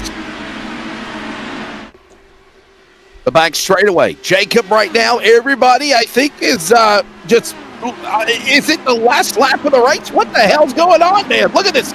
Just great racing in the back. And whoa, one little slip and Devlin DiFrancesco about ate the car. Number 12, the wheel power on the outside as they work off forward. Yeah, I think Power's going to get out of the gas. He saw right there Devlin almost went straight up into him, knocked him sideways and put him into the wall. So Will Power's going to back off from that. All this battling all the way around, going on all over the place. You see Larson trying to slide up through there, getting the mix as well. Obviously, for the sentimental favorite, I'm pulling for Kyle Larson. But Larson is in straight up a hornet stance with all these guys, Power and others all around him. And we get ready to put another lap on the board here as they work their way. They work their way back across turn number 2 off the short chute, back down to the back straightaway. And currently it is now Graham Rahal working now his way off of turn number 4 down the front straightaway, coming across the yard of bricks. It is now Graham Rahal up in front. Ed Carpenter in second spot. There's a look at your race information. Just over the first 100 miles, presented by Blue Line Soft Wash. 3 cautions, 8 caution laps, 12 league changes so far. Cody in the Robbins Racing AI Indy 500. They're on the back straightaway, heading down to you again, Jacob. Check them out, still fanning out back there, as you see right there with Kyle Larson and others. Rahal still got the lead, actually has opened up a pretty good little gap right here over Ed Carpenter. Got it out to about a 1.5 seconds. Abel back there sitting in third as well. Ferrucci and Dixon, they shot around Soto. Soto was going around them. Ferrucci, Dixon, they shot back up there and they got around them as well. So that'll be a cool little battle to see right there for the 5th spot. But for the moment, right now, Graham Rahal, and check this out, Scott McLaughlin. Check him out. Didn't even make it to the damn green flag in the real Indy 500. And here he is trying to get some redemption, AI style, and try to get him up there, or at least try to get up here inside the top 10. Right now it is the driver Graham Rahal that leads the way from New Albany, Ohio, that United Rentals entry. And currently cross the line, heading towards 200 miles, 150 miles into this one right now. It is Graham Rahal, Ed Carpenter, Jacob Abel, Santino Ferrucci, Scott Dixon, your top 5. Jacob, they're back in 1. Yeah, still slugging it out there. You see Scott McLaughlin right there in the 3, the yellow submarine, working his way through 1 and 2. Slip back there. You see Kyle Larson. Here's Marco Andretti. Well, Power, they're going at it a little bit. Slipping, sliding, trying to hold on to it. Power, he'll be able to get around Marco Andretti. Now he'll set his sights on Devlin Francesco up here for the 20th spot, but not yet. Francesco's slide right down in front of him. Power had to get out of the gas in 3. Remember, Cody, Devlin DiFrancesco had a problem earlier. He's still on the lead lap, but he's way behind him, about 14 seconds to the leader as they work their way across the start-finish line at the Pagoda heading to turn 1. Yeah, DiFrancesco had a big problem there early on, and looks like he got himself going somewhat as he's in that 20th position, trying to work on Larson, trying to get to him as, whoa, Will Power going to get on the back bumper of DiFrancesco and gets big time loose, and that opens the door up for Stingray Robb as they work down the back stretch. Back to you, Jacob Reeves. You see Rob trying to work his way, Stingray Robb. I mentioned him Stingray Bob a while ago. Might have been a cool little redneck nickname for him, but I mean, you can't really mess it up with Stingray Robb. Rob down to the inside. He's trying to go off a turn 4 and try to run down Willpower. Another lap on the board. There's Kyle Larson now making a run down there on the inside. Kind of a quiet race right now again for Kyle Larson. Joseph Newgarden right there in the hunt, the two-time winner. Remember, he had problems earlier in the race. And right now, Kyle Larson just kind of holding bay where all this action is. This is in the top 20. David Malukas, Joseph Newgarden, Marcus Armstrong, Kyle Larson, and the real 500 pole sitter of this year, Robert Schwartzman from Israel, right there as they get back single file. Jacob, heading your way. There you see Ed Carpenter slip-flop back up here to Ed Carpenter. Check out their lap times that they ran just one lap ago. Graham Rahal about a tenth faster than what Ed Carpenter is running. You come back there and you look at some of those other guys. Check it out. One of them, I thought for a second, I saw was a 42-second lap time. And there has been a couple of them here in this race that has hit 42 seconds for the fastest lap. Matter of fact, the one that's got the fastest lap out of all of them is way back there in the back, and that is Louis Foster. Ran a 42.2 earlier on here in this race. Braxton, we're closing in on 150 miles. Louis Foster now has at one time been at the top of the scoring pylon in the Firestone P1 spot. Now he's back in the top 30. Yeah, he's keeping on with the opposite strategy as everybody else. He pitted not too long ago, and he's running quick lap times right now. His last lap was a 43.855, and the surrounding guys around him are running 45s, 46s, so it's really got the pace after that pit stop. We'll see how it handles. If it goes green here, it's going to be very interesting how it all plays out. Let's give it your top 10 right now as it stands heading towards lap number 70 of the race. Graham Rahal up in front. He leads the way for the Rahal Letterman Lanigan Racing Honda Delar. Up in front, the 15. Ed Carpenter second. Tracy Brown's got to be happy with that. The 33 entry, of course, that Chevrolet is in second. Jacob Abel third. Santino Farici is fourth. Scott Dixon, your top 5. Takuma Sato, Kyphon Simpson, Ryan Hunter-Ray, Jack Harvey, Marcus Erickson right now, your top 10 as they work their way back to turn number 2, Jacob. And Rahal, Graham Rahal leading the cavalry heading your way. Obviously, a lot of you drag racing fans will probably know about Graham Rahal marrying into the John Force camp. And obviously, those guys over there with the John Force Racing team, they know speed doing 300 miles an hour in drag racing. So Graham Rahal might have learned a little bit from them, I guess you could say. I mean, obviously, he is very decorated with the NTT IndyCar Series, but might have learned a little bit of extra speed from that John Force Racing camp. Is there you see Ryan Hunter-Ray sitting in the 8th spot currently as of right now in the number 23, looking pretty good right now. Nothing crazy going on for Ryan Hunter-Ray. He's been very, very quiet here in this race. Not doing a whole lot. He's down a spot from where he started. Just about where he, I guess you could say where you want to be right here at this point, just trying to survive. Patience for the matter right now. That is probably what you need to do, is just be patient out there on the racetrack, and we are seeing them do just that. There's Alex Palou. Remember, he got involved in an accident earlier, the winner of the 109th Indy 500 back in May from Barcelona, Spain. Braxton, what's it like to crash and somehow find a way to stay in the fight? Is Alex Palou still in this race in 27th? As long as that spotter and crew chief says the damage is it's all able to be fixed, you're still in the race as long as there's cautions and you still have a good amount of laps. I've been in plenty of situations that has happened. I've been 4 laps down at one point, and I finished 3rd in a race after completing all my damage and fighting through it. So with the cautions that we have seen throughout this race so far through the first half, it's definitely possible that he potentially might be able to fix all the damage, get the toe right, get all the suspension settings right to get to how they want the car to handle, and potentially get up through the field. We'll see. Oh, close there.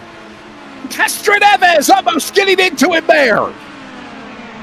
Elio Castroneves, little contact, almost crashing into the short chute between those cars around him of Robert Schwartzman. Stingray Rob, Connor Daly, excuse me. That happened right in front of you, Jacob, heading towards the short chute. Now they're heading back your way, and I think they got a little pep in their stepping back single file.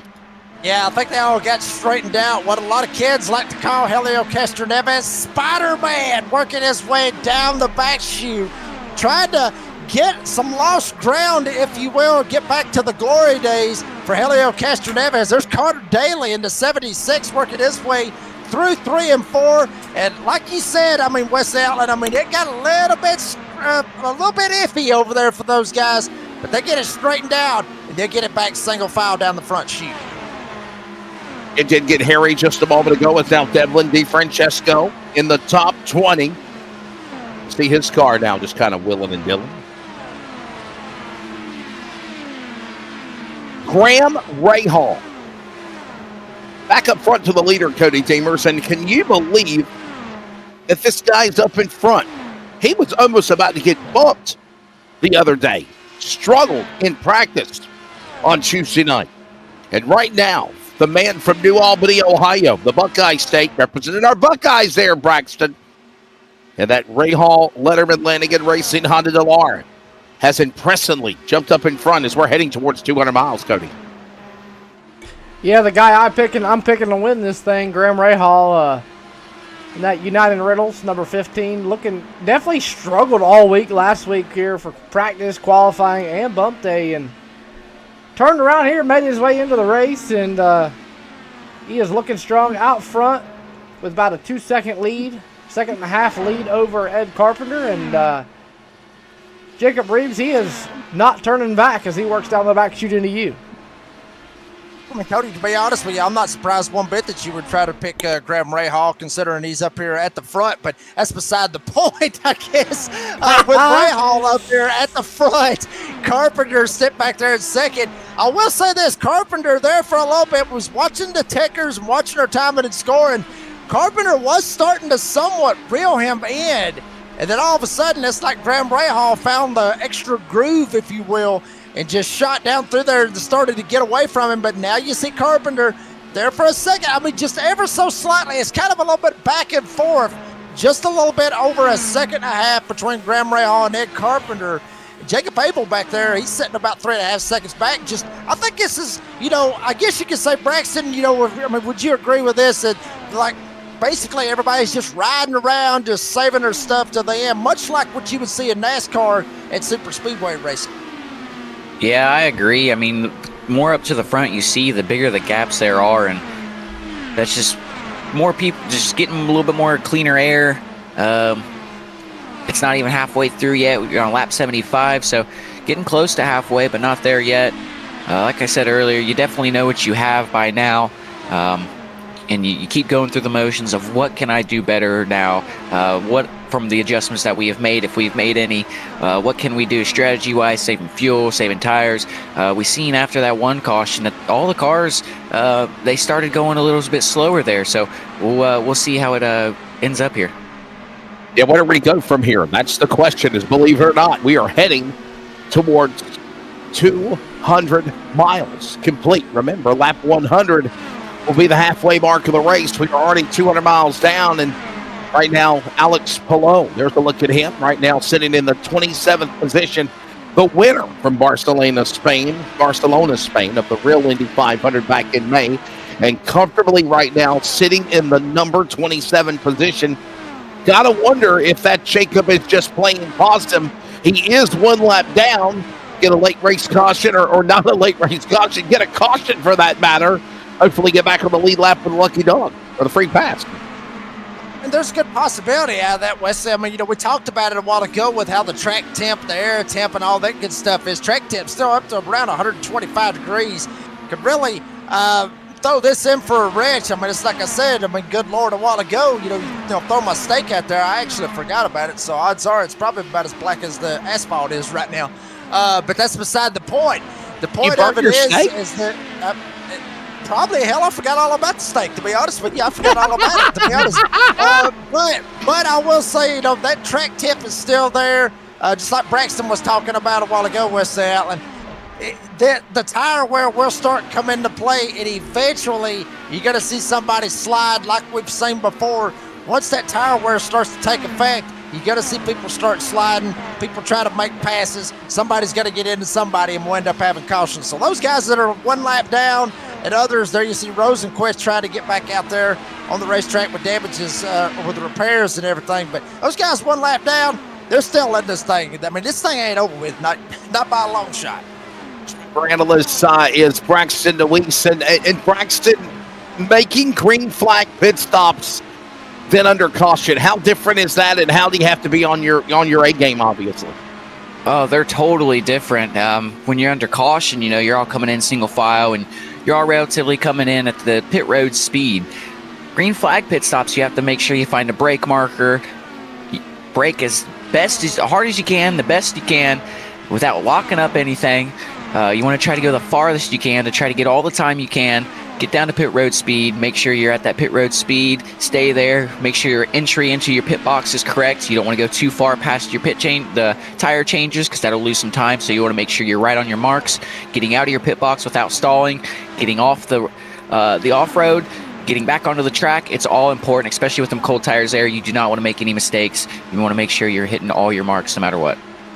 Hey, by the way, don't forget, coming up later on tonight, 8 p.m. Eastern Time, 7 Central, the coverage of the Season 3 of the Leadfoot Racing League, presented by, of course, Eastern Technical Designs.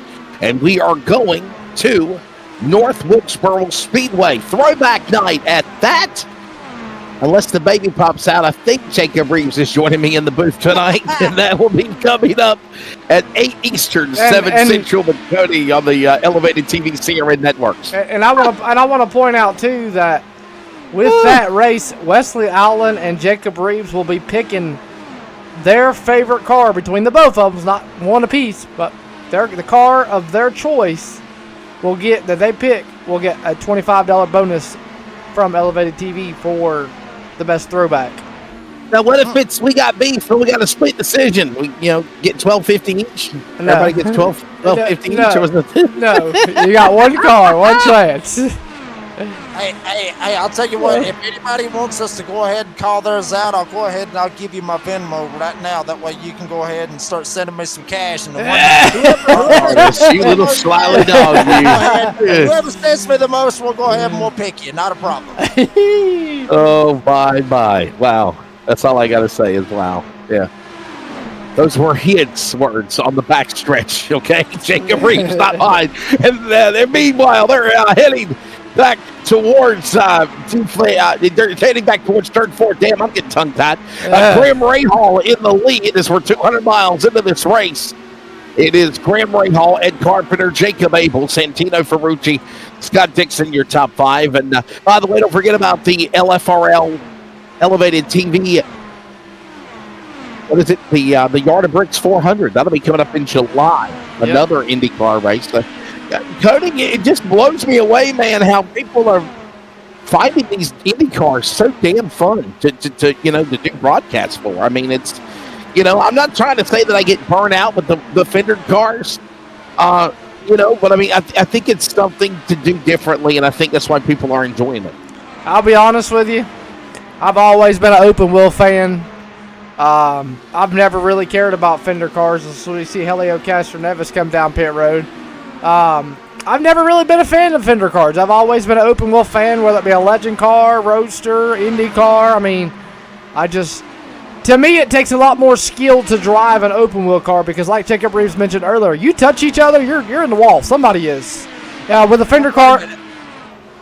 Hold up. You don't like fender racing? You don't like NASCAR races compared to this? Seriously?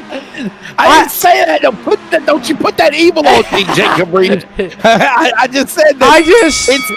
We got beef. It's different. By the way, guys, we got a lead change. Pato O'Ward has gone to the lead. No, correction. # fake news. It's still Graham Rahal.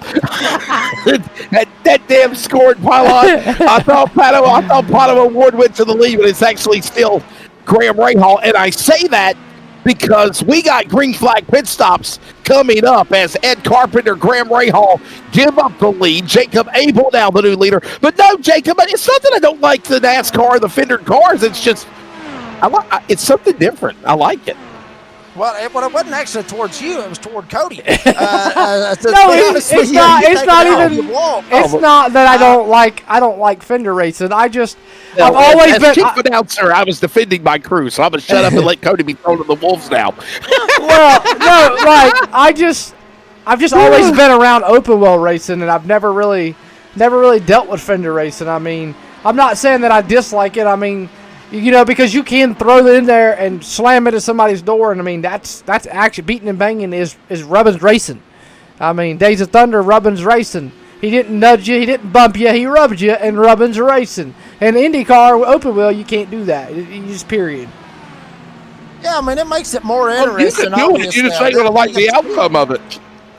No, absolutely not. I mean, you send it, which we have seen this, West Elton. We've seen these guys send it as we're still going through our green flag pit stops. We've seen guys send it in these Indy cars. Now, we saw it a while ago with Herta trying to make that pass. He set it on the inside. Did it work out for him? No. Does it work out 9 times out of 10 when they try to do that? No. But I will say this: it's perfect entertainment. But they will still send it to try to make the passes. It's just 9 times out of 10, it doesn't end up working out. I agree. Green flag pit stops are ongoing, and Jack Harvey is now the new leader from Bassingham, England, in that DRR Cusick Motorsports Chevrolet. Harvey the leader, Marcus Iracing now second. As we're watching all these guys pit. Now Kyle Larson getting the chance to lead a lap or so. So is Robert Schwartzman. Everybody is making green flag pit stops, and boy, it is just making the scoring pylon go crazy. Be a headache. Right now, Jack Harvey is showing finally the man leading, and these guys have not pitted yet. I'm going to make a statistic here. The top 13 have not pitted, and now that's hashtag fake news, because here comes almost 7 of them. Harvey, Iracing, Siegel, Lundgaard, O'Ward, Malukas, and Armstrong. Larson in. Robert Schwartzman will come in as well. Will Power, Marco Andretti, Devlin G. Francesco, and Connor Daly. All 13 cars, Cody, that had not pitted until lap 54 now come down pit road on lap number 87. Yeah, Graham Rahal takes over the lead once again. Pit cycle back through. Carpenter should be right behind him in that second position. Graham Rahal is not in fourth. He is your race leader, as it is showing Ferrucci out front. The Tilron pylon, Wesley Outland, and Jacob Reeves is going absolutely nuts. Who's going nuts? What happened? The scoring pylon is. Yeah, it's got ADHD right now. I don't know who the hell's in the lead. Graham Rahal is your race leader. On the halfway, Graham Rahal still leading United Rentals car. Rahal, Faulkner, Abel, Carpenter, and Dixon now the new top 5. More cars spilling out of the pit lane. And Jacob, as Louis Foster fills in, here's something that we didn't deal with 2 weeks ago when we done the NASRA 1100 and we done an Indy 500 race as well. There was 1 round of green flag pit stops, and it didn't happen until under 100 laps to go, or 100 miles to go for that matter. Yeah, I mean, this is a complete different, I guess you could say a little bit of a flip, if you will. We wasn't, honestly, we wasn't really expecting this, I mean, I'm sure Cody Demers was probably expecting this, but, we were expecting a whole lot of action out there on the racetrack, kind of like what we saw with the very first race when we had the NASRA 1100. Everything, for the most part, is very, very calm, which is weird, I guess you could say, for me. Usually, I'm used to seeing a whole lot of action, a whole lot of door banging, a whole lot of other stuff. But for the most part, everything is calm for now. Now, I will say this, Wesley, you can agree with me on this as well. Even though this is AI, they're going to make contact. As you see it right there live on your screen, they made a little bit of contact. That might have been Kyle Larson right there in the middle of that as well. They just said, hold my virtual beer, fella. Hold my virtual beer, exactly. Give them time, they'll do it. Oh. And here's something you got to remember as well. When we done the NASRA event, it was real drivers, real people And not taken away from these guys because they are real people, but they're the artificial intelligence version of the best of the NTT IndyCar series. So am I right, Braxton DeWeeks? You would expect the best. And that's why they're driving the way they are right now, right? Yeah, most definitely. That's that's why they made it up through the ranks, and that's why they're there at the top of the ranks of the open wheel racing in America. And we see a lot of the big names. I mean, Graham Rahal. His dad was Bobby Rahal. He won an Indy 500. Graham's been struggling the past few years in real life, and like you said, he was struggling a little bit with the bump day, but he's gotten to the lead, and he has kept this lead. Jacob Abel is about 2 seconds back, but Rahal's looking really good here. We are heading towards halfway in this race, and real quickly, let's take a look at the track conditions, weather conditions presented by Stagger Pro Motorsports. And how about that, Jacob Reeves? Air temp, pretty comfortable. It is sunny, not partly cloudy for that matter, but it is hot on the track temp, almost 100, and it is 122 degrees. Triple digits. What does that do to the tires? What does that do to the fatigue of the body of driving around these cars on the track the way it is right now, so hot? Yeah, but it'll do a whole lot to them, to be honest with you. I mean, it's about as hot there as it is right here in northwest Georgia.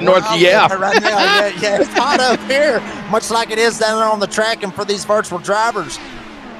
And even though it is the AI and everything, eventually fatigue will set in. They got the skills and all that good stuff set in there with them.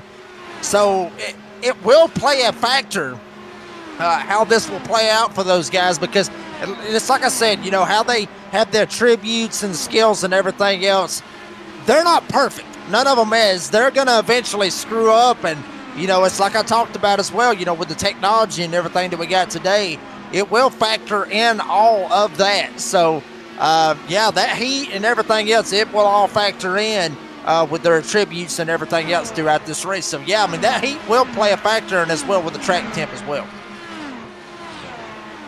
Graham Rahal right now, Jacob Abel at Carpenter, Scott Dixon, Santino Ferrucci currently your top five. Braxton, our driver analyst, obviously, I should have maybe threw that question to you first. Obviously, what is it like, the fatigue level of being in these cars, especially from a fendered car to an open wheel Indy car, and it's so damn hot on the track with triple digit track temps?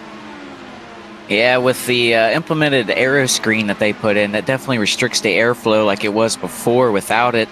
So it definitely makes it a little bit hotter, and with it being even hotter with the air temp, it's just going to be a little bit more miserable in general, especially with these long races. But, just try to find a rhythm for yourself. With these hotter temps, you're going to be going a little bit easier, so I think that might be a little bit better for yourself than rather it being a cooler track and going a lot more, flat out and a lot more on the edge. We've seen all these pit stops here. The people are pretty good on their tires right now, just kind of cruising. This is a good time to really find a good rhythm, get yourself in a good spot. Make sure yourself physically you're good, mentally you're good, because we're getting 5 laps away from halfway, and you got to make sure there's no mistakes. And halfway is approaching. That'll be the halfway mark of the Robbins Racing AI Indy 500, and 250 miles complete. Hey, let's get to know Graham Rahal. He leads the way right now over Abel, Carpenter, Dixon, and Ferrucci, your top five. We'll show that United Reynolds number 15 on track where he is right now. Graham Rahal, a six-time IndyCar Series race winner, made history as the second youngest driver to ever win an IndyCar race and grab a pole position. He debuted in the series in 2007 at the age of 18 and drives for a team-owned program with his father. 1986 Indy 500 winner Bobby Rahal. David Letterman from The Tonight Show with David Letterman used to be on CBS. And Mike Lanigan. That is Rahal, Letterman, Lanigan Racing. Off-track, Rahal, of course, is married, as Jacob mentioned, to the former NHRA drag racing star of John Forst's daughter, Courtney Forst, and they also have 2 kids.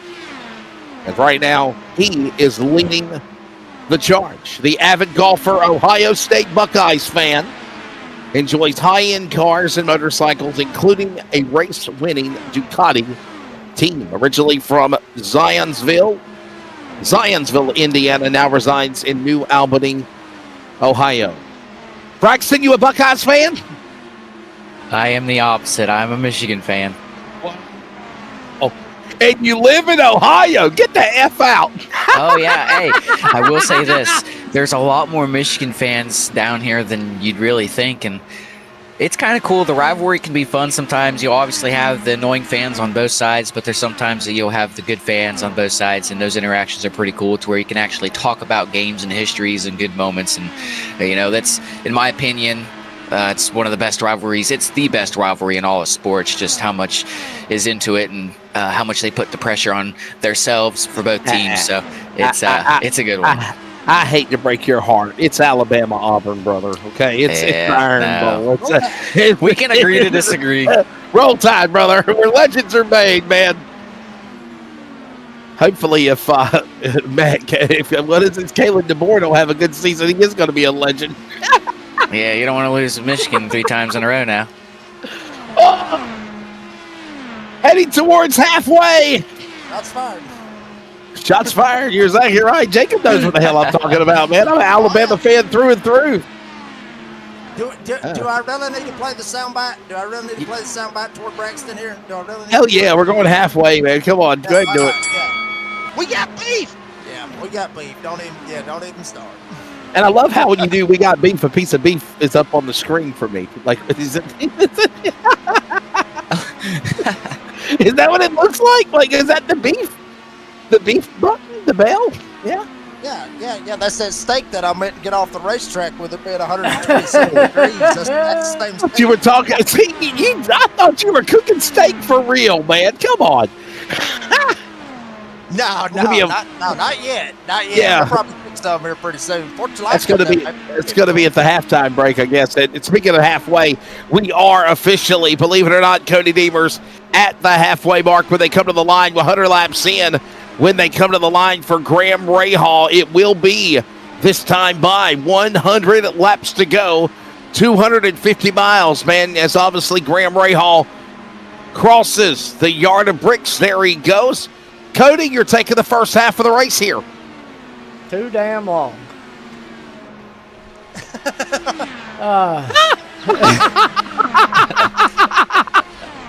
And we still got 2 more hours, so that fills you in. And we're also at the top of the hour. We'll pause for 10 seconds of station identification. Those that are listening on the Community Radio Network, this is the Robbins Racing AI Indy 500 from virtual Indianapolis. This is iRacing. Back in a moment. Community Radio Network, WCRN 87.9 FM, Clayton, Garner, Raleigh, North Carolina, USA. We are CRN.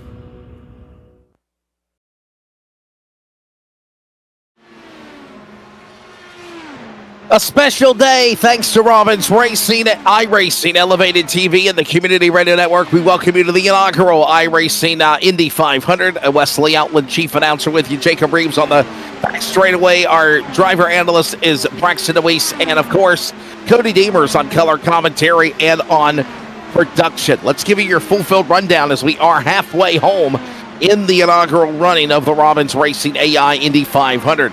Graham Rahal is the leader of the race. Jacob Abel is second, followed by Ed Carpenter third. Scott Dixon fourth, and Santino Ferrucci in the top 5. Takuma Sato is sixth. Kyphon Simpson seventh. Brian Hunter Reyes eighth. Jack Harvey ninth, and Marcus Erickson your top 10. 11th is Scott McLaughlin. 12th is Nolan Siegel. 13th is Joseph Newgarden, up 20 spots from being involved in an accident earlier. The 2-time winner, Christian Lundgaard, now up to 14th.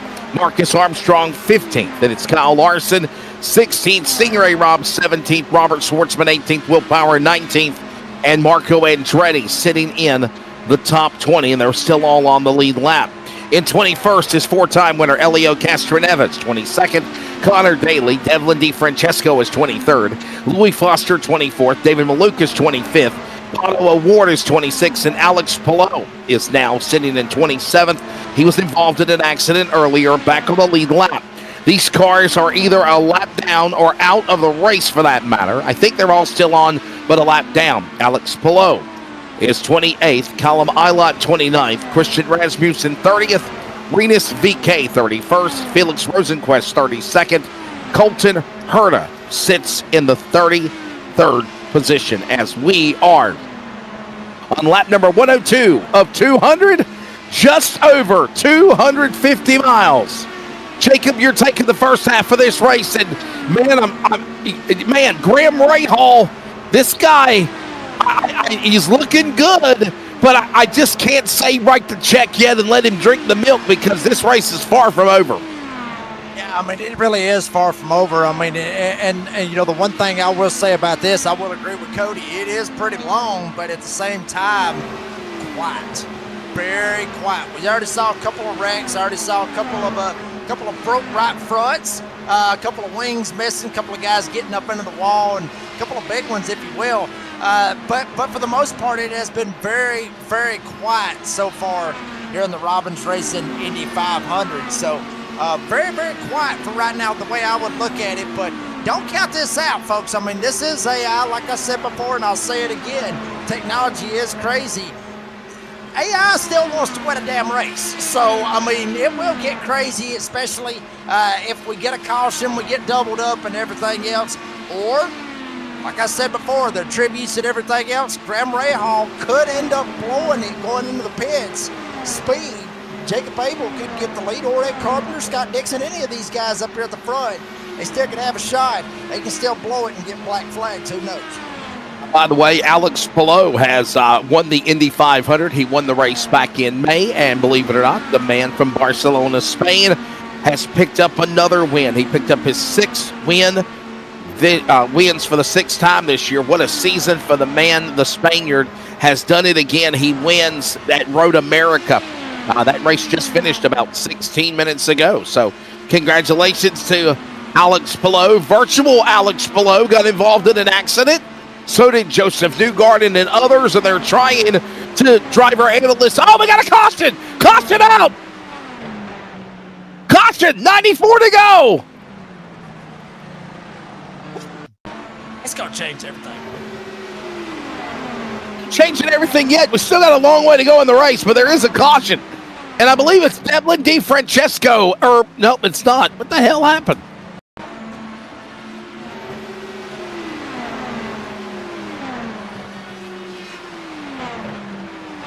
We're trying to figure out what happened to draw the caution. Caution is out here, by the way. I think it's our fourth or fifth caution of the race.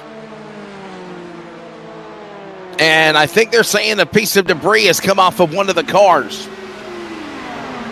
Jacob Reeves, debris on the back straightaway. They're going to send out the AMR IndyCar safety team to retrieve it. Yeah, I mean, even though it's virtually and everything else, I mean, you still want to, you know, if they throw the caution for debris out there on the back chute, these cars shooting down the back stretch, you don't want to run over something going over 200 miles an hour. I mean, it will end up causing a big old crash. We'll end up seeing all kinds of crazy stuff as well. So, you know, I mean, they got to throw it. They got to go ahead and throw the caution, get the track cleaned up.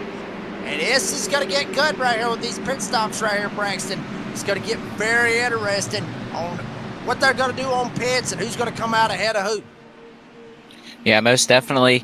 Like we said at the beginning, 3 sets of tires, two sets in the pits. Who has used a set? Who has used both sets? I don't think you've used both sets. If you have, you're in a bad situation. I think a lot of guys are going to keep track position, but a lot of guys are going to come down and try to get the fuel to whatnot to try to go and make this a one stop from here.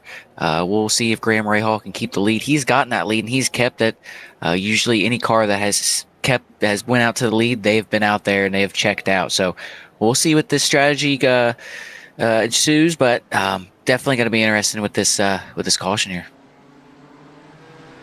This will let us, Cody Demers, what you got, man? Obviously, we're watching it, and I'm seeing more guys pit, and I'm wondering if doing those 3 sets of tires plus the original set, so 4 sets only, is really changing the complexion of this race. And watching the way these guys are racing, and obviously saving equipment, I think, is key as well, too.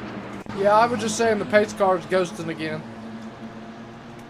But yeah, I definitely think that, I hope Graham Rahal's got this one, and Jacob Reeves, your guy's right there in second.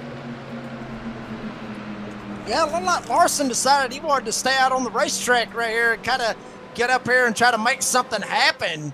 Obviously, Schwartzman, Daly, Foster, those guys stayed out on the racetrack, but everybody else went in for freshies if they had an extra set of freshies. So, oh boy, this is going to get good right here. A break. We're coming back. 92 to go. There's at least single digits, or at least double digits now on the scoring pylon. 92 to go. We're back with more from Indy in just a moment. Stay with us. Community Radio.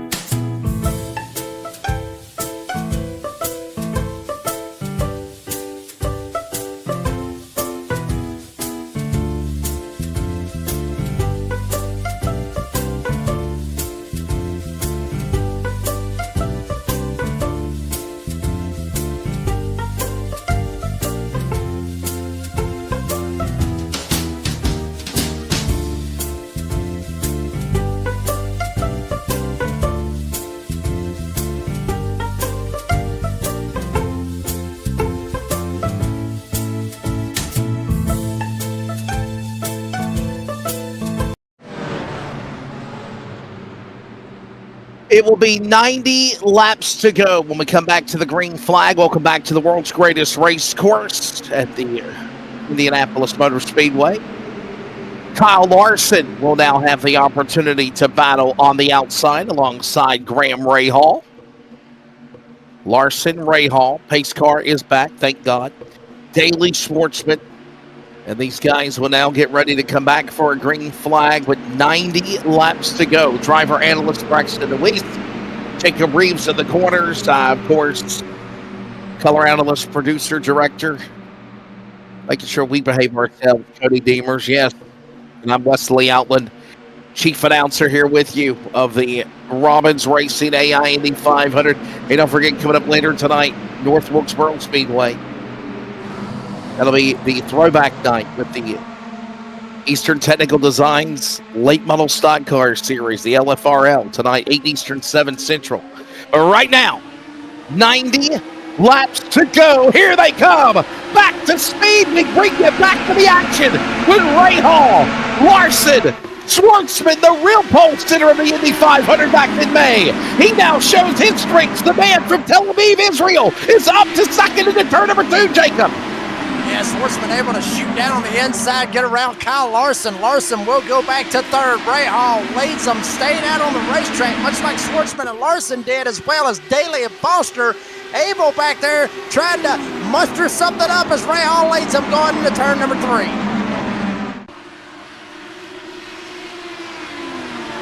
So the question is, Cody, we're actually working off 4.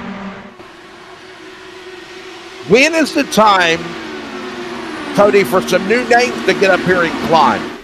Because I said the question is, can Rahal really continue this momentum? Now Kyphon Simpson, Letterman, Schwartzman, Larson, new names are in the top 5 now. Yeah, I think now is when you're going to start seeing them. I mean, like you said, Larson, Schwartzman, Foster, Daly, people that's, I mean, correct me if I'm wrong, but I think Connor Daly was a lap down at the start of the race, Jacob Reeves.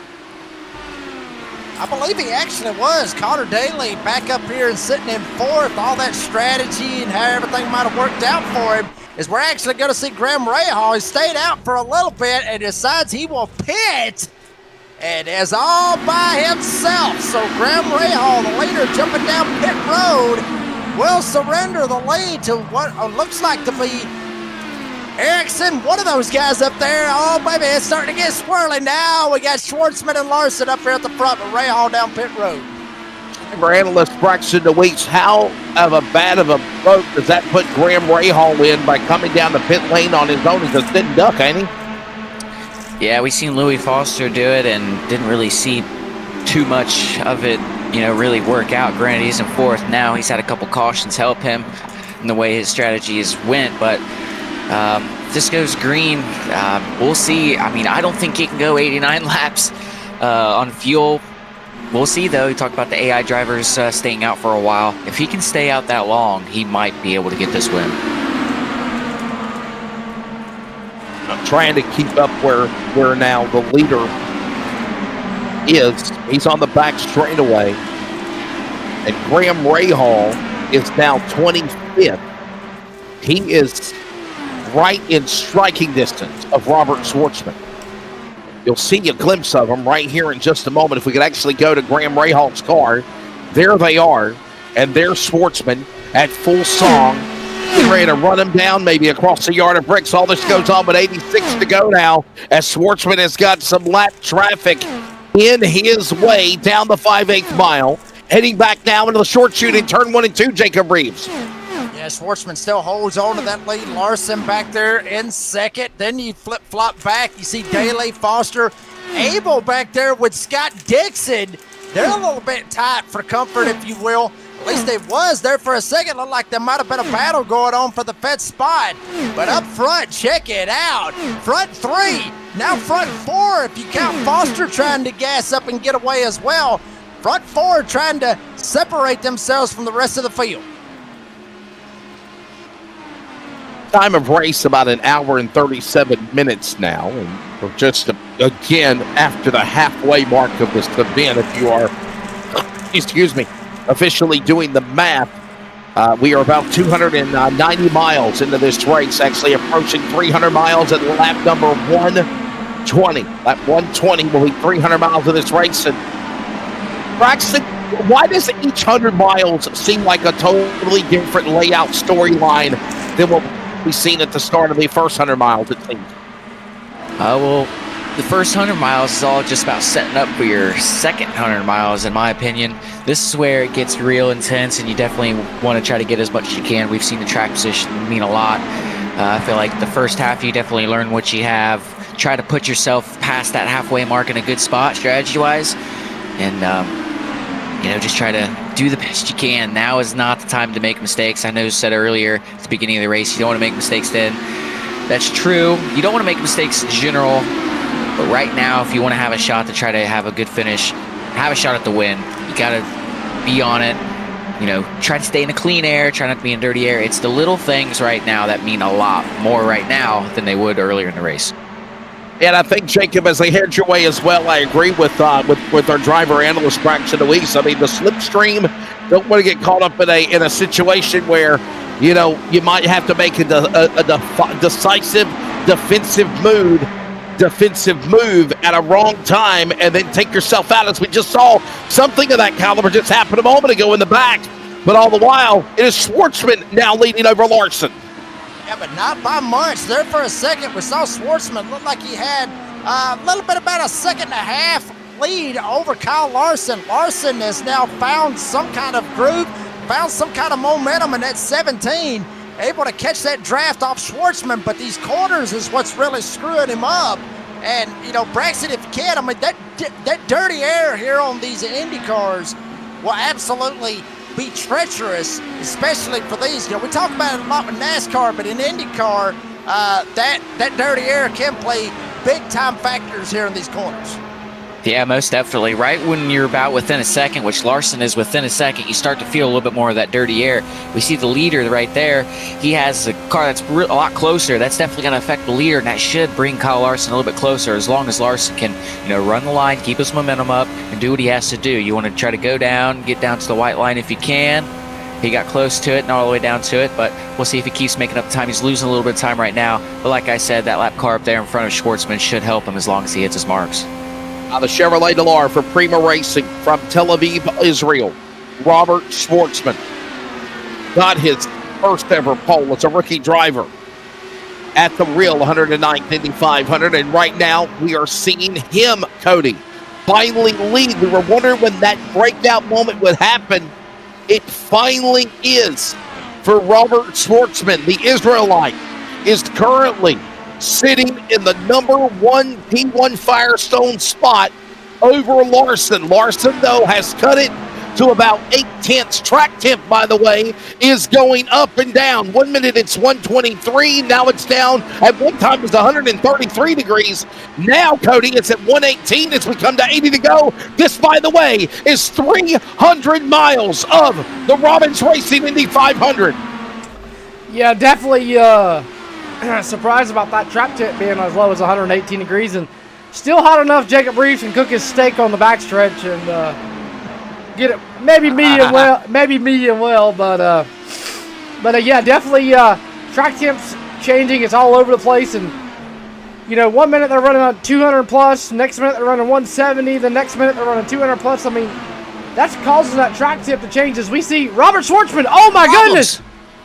Oh no!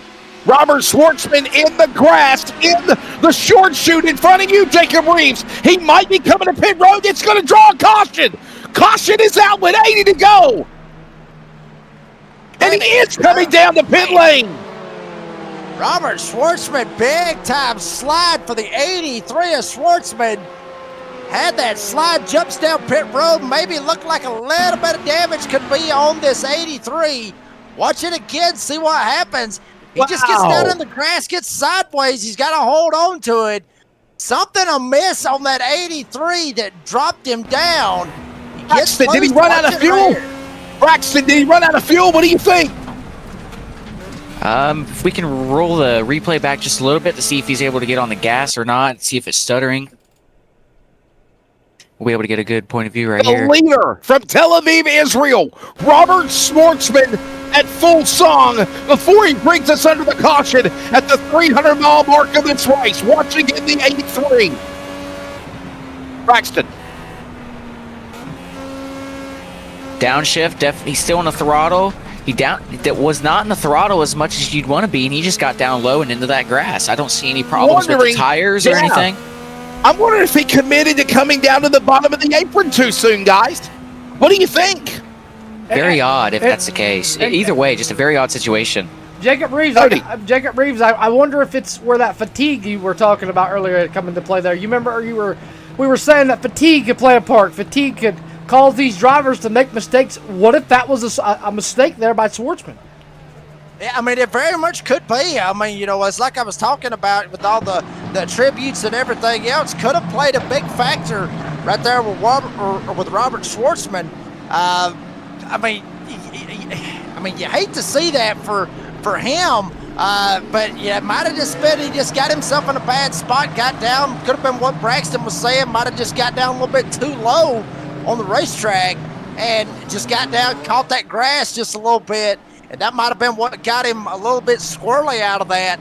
And then iRacing might have looked at it and said, we deemed that a caution right there. So it could possibly be that. It could have been possibly something happened to the 83 internally. It could have been a whole number of factors out of that. These cars are going close to 230, 240 miles an hour. So obviously, there could be that one little slip. Am I right, Braxton, where if you drive in the grass, you might. Luckily, Robert Schwartzman saved the car, but it could fishtail. It could spin back into the track, into Larson, into other cars, and that could have been a factor of why they threw the yellow. Graham Rahal on pit road again.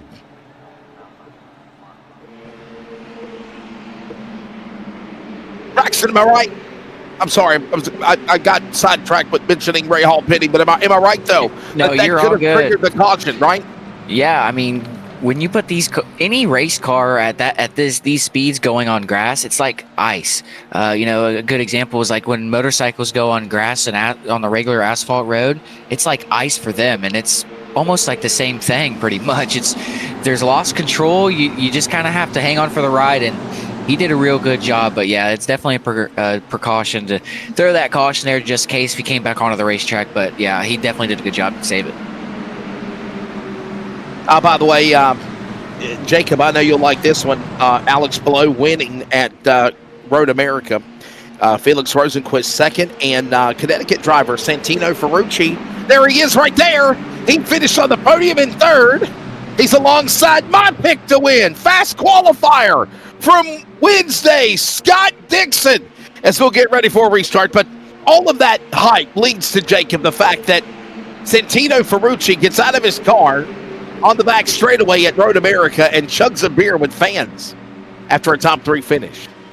That is my boy right there. If anybody, if you don't know anything about IndyCar and you see that right there, that will make you a fan right there. That is a man of the people right there. Honestly, Wesley Allen, I look at that as, believe it or not, kind of a Ross Chastain, if you will. Ross Chastain would do the same exact thing and kick a couple cold ones back with the fans. He's done it a couple times. Hell, I mean, he done it down there at Talladega when we went down there. So that is a man of the people in that number 14 of Santino Ferrucci. I'm a huge fan now. In the words, have a drink on me for Jacob Reeves. 76 to go. Scott Dixon now leads the field to green in the PNC Bank Chip Ganassi Racing Honda Velar. It is Dixon now. Andretti, Ferrucci, all in speed. Closing in front of you, Jacob, in turn 2. Yeah, there they go, shooting their way off of turn number 2. Scott Dixon with the lead. Andretti up there as well. Marco Andretti was back there at the back at one point. Now here he is up there, and obviously the man of the people, Ferrucci up here. And how about the yellow submarine of McLaughlin up here in the mix as well, sitting in the 4th spot with Iracing trying to go around him for 4th. Meanwhile, they are scattered and littered all into the back. Look at this great racing. 2 and 3 wide, stinking for a moment across the start-finish line. Oh, baby. It's ready. Now, oh, my goodness. Then Scott Dixon. He has got a hornet's nest behind him. I got a feeling, Jacob, when the green flag fell, the Steve Ford just lit with under 80 to go now, 75 to go.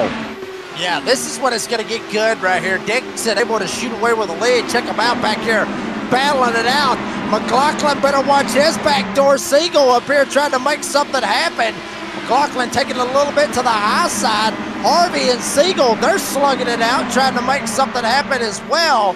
And now, for the moment, looks like just for the moment, you see McLaughlin right there with Harvey and Seal side by side. But for the most part, up here at the front, everybody's single filed out. It's back there in the back where we see everybody fanning their way off of turn number 1. They are 2 wide, possibly even looking 3 wide. That's where the entertainment is right there.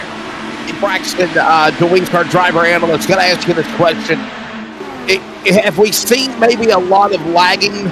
Now we know with 75 to go, you got to go. Your spotters, your crew members, your crew chiefs, the engineers, they're telling them it's go time. It's time to push it, basically. Yeah, for sure. It's down to being probably one more pit stop, and I've ran down here to the 98 pit stall, talked to the team strategist of Marco Andretti. They're really happy with their car. They are 30 spots up from where they started. They're 3 seconds back of Dixon right now, but they're really happy with gaining 30 spots, and they're in a good spot. These guys need to try to put themselves in a good spot, try to get any positions that you can. We'll see. There's a lot of double file racing back here. You got to get what you can now. Right now it is Scott Dixon up in front. He leads the way in the 9. Here comes now another move for position. All this going on with under 75 laps to go. Scott Dixon, Marco Andretti, Santino Ferrucci. Of course, Marcus Ericsson right there with Typhon Simpson in the top 5. Elio Castroneves, Scott McLaughlin, Nolan Stingle, Jack Harvey, Marcus Armstrong. You want a statistic? Here's one real quickly. Of the drivers in the top 10, Jacob Reed, heading their way back to you, 6 of the cars in the top 10 have at least led one time, 1 lap or more in this race so far. They're backing your way in 2. Yeah, I mean, that's a big deal right there to see that. I mean, that a lot of big-time names up there that you see. Dixon, Andretti, Ferrucci, Ericsson, Castroneves up here in this mix with McLaughlin. Honestly, all those names is very historic here in the world of Indy cars. So to see all those names up there and all those guys have led at one point here in this race, that is what you want. That is what you want to see up here at the front with these guys trying to make a name for it and be able to win the Robbins Racing Indy 500 here today. 70 laps to go when they come back to the line. They're on the back straightaway now, as Jacob just mentioned. And right there by himself, all by his lonesome. Here they come down the front straightaway. That's Scott Dixon. And how about this, Cody Deemers? There's my pick. But he has finally showed stealth mode. And he not only pulled away on the restart, he has launched from everybody on the restart. It's over 5 seconds now. There's Dixon, and there's Andretti in his view now down the back straightaway, my friend. Yeah, Andretti is trying to run him down a little bit, but Ferrucci trying to run Andretti down as well. And really, it doesn't get, you don't have any cars around each other to get to Ferrucci as they work down the back straightaway. I mean, Scott Dixon there, you see him go by, and here he comes in the turn down the front straightaway, and boom. It's all Scott Dixon right now as they work back down into 1 and 2. One of the talented drivers of Scott Dixon, a 6-time NTT IndyCar Series champion, a 2008 Indy 500 winner. Scott Dixon holds the most wins of any active driver at 58, ranking also second of all time. He's also a 2024 Motorsports Hall of Fame of America inductee. In his 24th season with Chip Ganassi Racing, the longest tenure for any driver in IndyCar history. And my pick, Jacob Reeves, to win the inaugural Robbins Racing AI Indy 500 when it counted the most. He's up in front right now with 70 to go or less, heading your way in the short chute. Scott Dixon more or less said, hold my virtual beer, let me take the lead here at Indy. And not only has he took the lead, Wesley Allen, he is gone. I mean, over 5 seconds, make it 9 seconds over Ferrucci. He's over 5 seconds and pulling away over the second place driver of Marco Andretti. Scott Dixon still, a long way to go, 68 to go, but will be a force to be reckoned with here in the later stages here at the end. Braxton, I'll tell you what, I'll bring you in as our driver analyst for this event, man. That's some awesome statistics for a driver like Scott Dixon. And, man, you can just see the prowess and the patience, I think, is also skill to watch, as we've seen here in this race for him, as 3 quarters are about to be completed. Yeah, his veteran experience and talent is definitely showing with the 5.7 second gap and growing, about to be 6 seconds. You kind of think to yourself, is he pushing a little too hard? Is he wasting a little too much fuel at this point of the race? Or is he exactly where he wants to be? Try to push for this run, pit, push for the next run, and try to keep himself in a good spot to try to put himself for a win in the Robbins Racing AI Indy 500. It certainly is, and we want to thank Robbins Racing. Cody, 66 to go. Dixon gone, if you will. It's now 6 seconds over Andretti. Tell us a little bit about the sponsor of Robbins Racing and how this all came about being. How it all came about being, I meant to say. Boy, it's been a long weekend. Well, Robbins Racing is actually the guy that owns is John Robbins. He's out of Frankfort, Indiana. He is my crew chief on my Thunder Roadster, and they set up Legends and do driver development with Legend cars, Roadsters, and they've handled in street stocks, mini figure 8 Outlaws, Crown Vic, street stocks, you name it, they've raced it. He's a great guy, and he's actually who got me started in the Roadsters. He's actually who got me with my Roadster that I have now, and he's who I bought my Legend car from. So, yeah, he's always looking for people to just go drive a Legend car. If you want to get in one, I'm sure he can get you in one. And we always joke with him because when he goes Legend racing, he always works on everybody else's car instead of his own car, and still always wins the race. So he's a great guy, and him and Xavier and Braxton will actually get to meet John and at Winchester this coming weekend. I was just about to say, Braxton, you're going to have helping out with Robbins Racing and Cody Deemers on the team next week at Winchester, Indiana. Yeah. Yeah, my dad and I are going to make the trip up. It's about an hour and 15, hour and a half away from where I am in Southwest Ohio. It's a pretty cool opportunity to go from racing in circles, meeting people racing in circles online, to actually racing in circles in real life. There's more into that, but just to play it simple, it's pretty cool to be able to go meet Cody and all the people that's involved with him and his family and friends and stuff. And looking forward to a pretty good relationship, and I'm looking forward to the future as we have some news to release a little bit later on. Yeah, We got about 350 miles into this race as well. Go ahead, Cody. And actually, Braxton and his dad are going to come up, and we're going to go. Him and his dad are going to help me at Friday night at Winchester, and then we're actually going to go over to Anderson Speedway on Saturday and help out my buddy James Kirby for the CRA Street Stock 150. So he's going to get his hands on the Roadster on Friday, get his hands on a Street Stock Saturday, and then we're going to turn around and go back to Winchester on Sunday, and he's going to get his hands on the Roadster on Sunday. And you know what, Braxton, you want to do it now or you want to wait? If you want to do it now, I'm all for it. All right, so hang on a second. I got to get the drum roll ready. We got the breaking news. Is that what we got? Yeah. Drum roll. That's not a drum roll. But no. Shut up! I'm making it work. Shut up! I'm making it work. But no. There it is. I got you, mother. I got you. What is it? All right.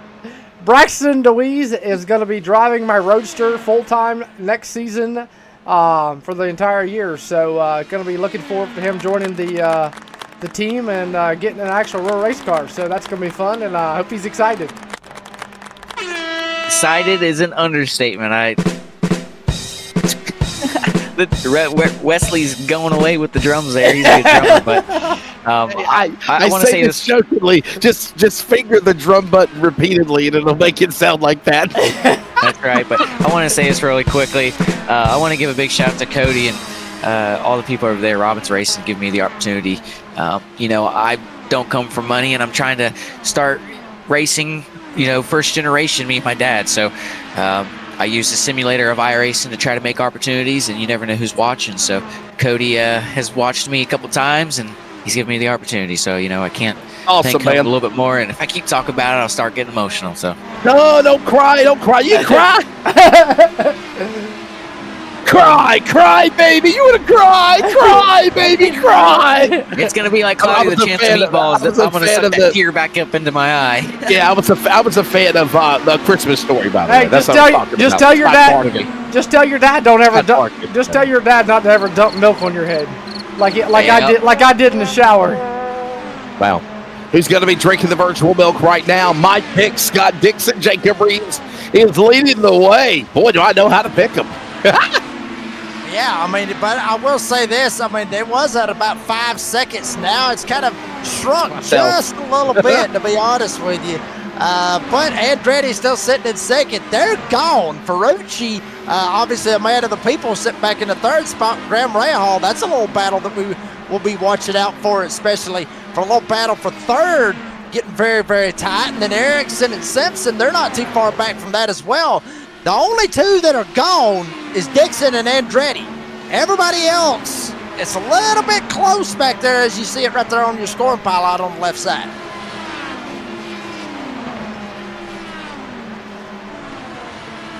As we welcome you back, and we approach now 350 miles completed. Cody, hang in there, man. I don't think Robbins Racing told you that it was going to be an endurance race like this, did you? Did you realize it was going to be so? Actually, it's actually funny. It's actually funny that you say something about an endurance race because next year they're having a 100-lap legend race for the Dietz Frietz Memorial at Anderson Speedway. So I'm going to have to get in the move of running 100 laps in a legend car. So it's going to be different.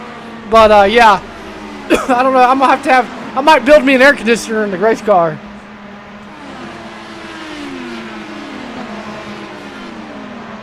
I was about to say, is he about to unveil that we're going to go do an Indy 1000 next year? I was about to say 1,000 miles, 400 laps. Wow. No. Listen, if you were here for the filler at the beginning of the night, that's the best race ever. The Weenie 500, best race ever so far. Oh my goodness.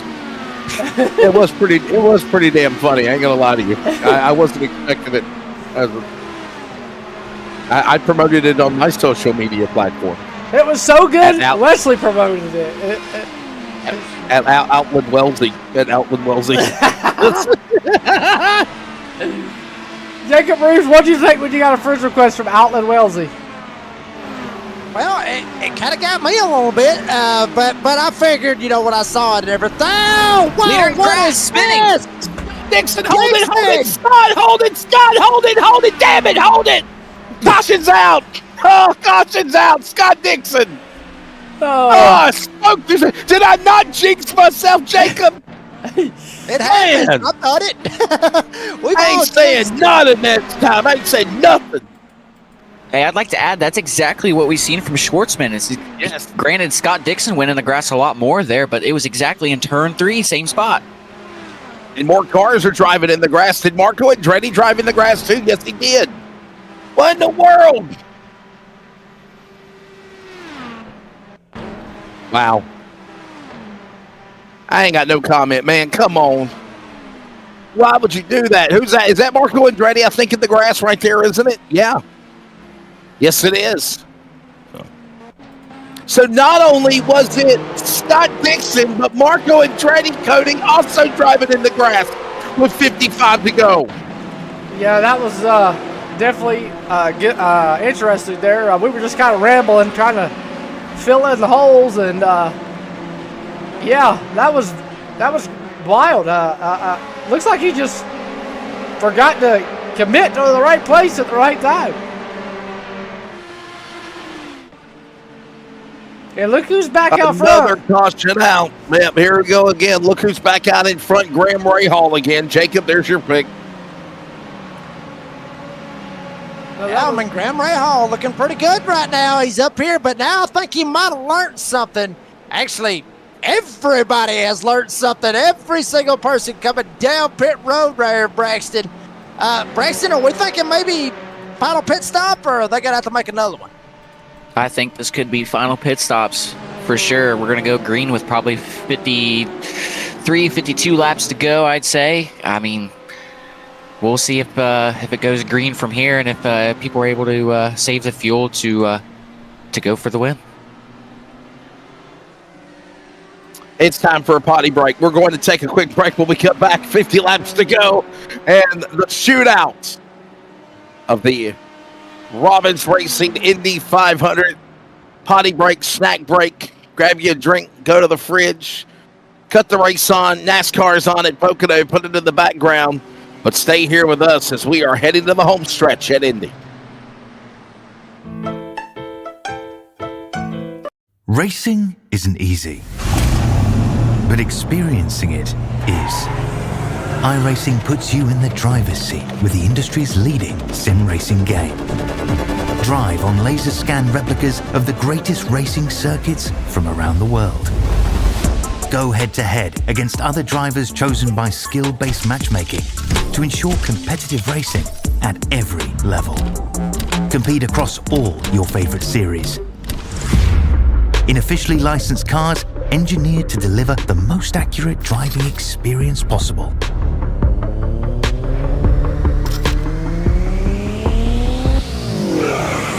Join a race or host your own with players from across the globe.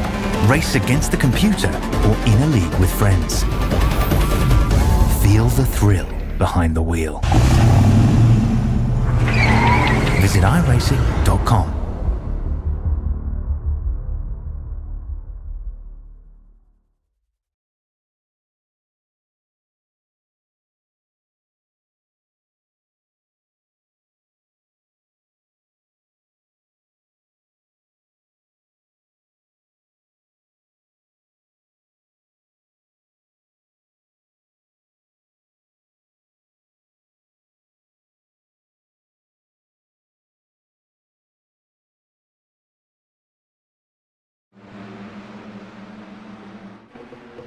Well, folks, we're back here at Indy, getting ready for a little restart with Graham Rahal. You see him up there. There's Scott Dixon, 98 up there. Marco Andretti up here as well. This is going to be a pretty cool little restart, I guess you could say, Cody. We got all these guys up here. Graham Rahal, I picked him a while ago. Scott Dixon, he's up there as well. Don't count out Marco Andretti. This is going to be a good one right here, Cody.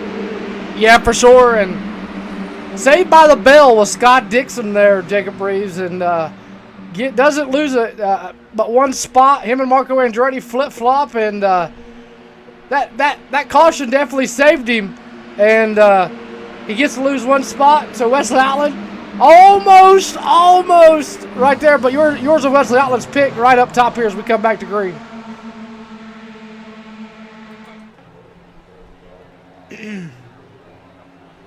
We go, folks. 54, now 53 to go when we hit the line. And green flag is back in air, Wesley Outland. Had to go potty. We're back underway. Braxton DeWeese, that's a good driver analyst segment. What happens to the drivers when they got to go to the bathroom in their cars during the race? Well, you either go or you hold. There's only two options. Well, can you imagine having to go number 2 and hold it for 500 miles? Number 2, oh boy, ask Tony Stewart about that one. Oh. I would just be like, just let it fly. 52 to go when they come to the line here. Graham Rahal back up in front. Marcus Iracing, Marco Andretti. Scott Dixon, though he had problems back into the top 5. And here comes Spider-Man, Helio Castroneves. Jacob, top 5 heading your way into. Yeah, don't count out Helio Castroneves, obviously one of the big dogs, and knows how to get it done here at Indy. There you see him, the 06. Castroneves gonna get a little draft off Scott Dixon. Slingshot engaged. Castroneves down to the inside of Scott Dixon. He'll slide up into the 5th spot, working our way through 3 and 4. Got a couple of cars way off the pace. That's where Stigl and Power and Daly are. Look at them all trying to play checkup. Takuma Sato all in the top 20 as they're scattering behind the back. Things calm down now. There's Will Power, big tag on the traffic, heading your way, Jacob, in the top 20 as they head back into turn 1 and 2. Look at old Will Power down here. I mean, just in a straight-up hornet's nest. Will Power has not been the Will Power that we know here tonight at Indy, but for the most part, still in it, still trying to make something happen. It's Power now. He's got Kyle Larson to have to worry about. Larson trying to take a shot and try to get around him. He will make that pass. Kyle Larson on the inside lane. Big stack up in front of Larson. He's got to get out of the gas. Power goes around him on the outside. Working towards lap number 150. It will be 50 laps to go when they come to the line. 375 miles of 500 in this. Graham Rahal in the lead. He is in the top spot over Marcus Iracing. Jack Harvey. Some of the names we're watching as they work their way again to the back stretch. Jack Harvey, we haven't talked a whole lot about him here this evening. Jack Harvey up here at the front, sitting in the 3rd spot. Marco Andretti still back there at 4th. Graham Rahal is gone once again. He has gotten away from Iracing. Iracing's still about 2.5 seconds back, but that gap's still not terrible, I guess you could say. Pylon's starting to go screwy with us, but obviously Graham Rahal still holds on to the lead as of right now. Okay, so Braxton, under 50 to go.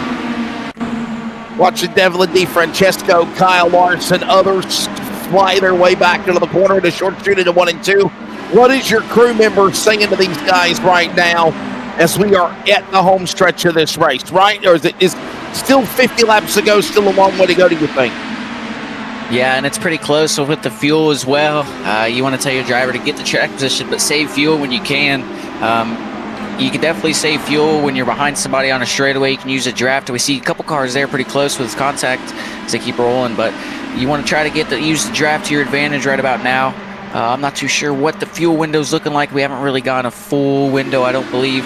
But with 48 laps to go, it's very close. I think we might still see some pit stops. And when the tires are going, who has saved that last set, or who took the set right there? Will they take fuel on this last pit stop, or will they take tires as well? Graham Rahal is definitely in a good spot. He's 2 seconds out. The leader has been checking out all race, and he's definitely a familiar face up in that spot. Can he keep the fuel, or will he use the correct strategy to get that win?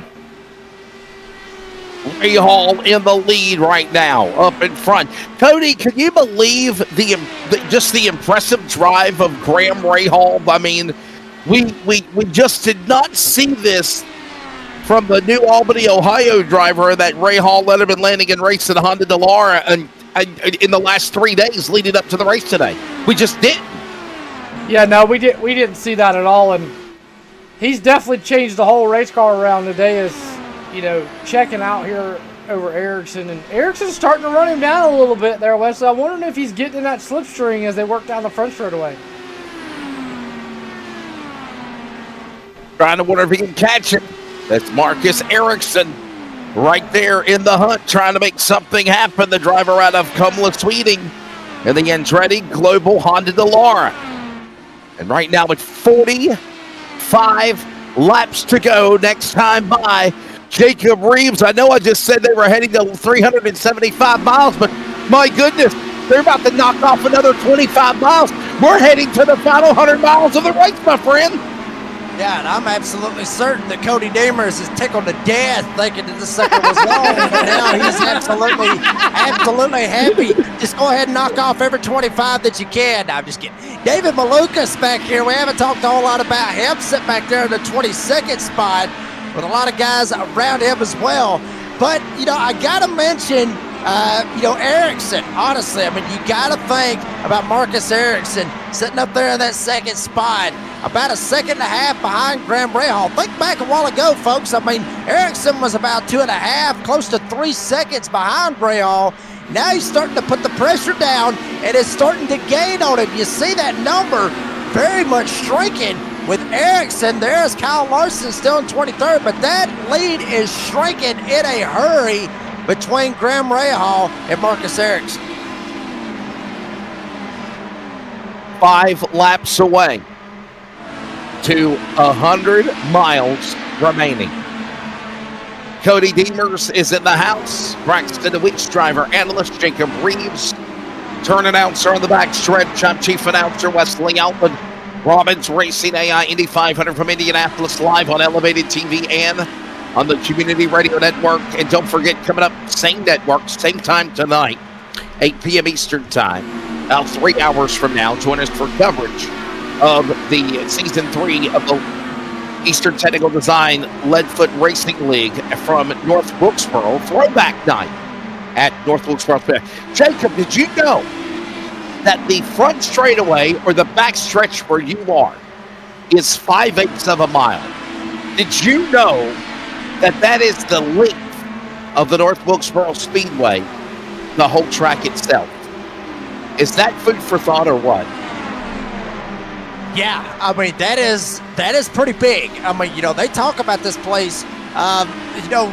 They said it before. This place holds close to 300,000, probably more than 300,000 in spectator attendance. You see it right there lined up. I mean, people on the inside of the track, outside the track. That's not counting all the rednecks partying on the infield with the with the grills and the campers and the cornhole boards and everything else. That's not counting them.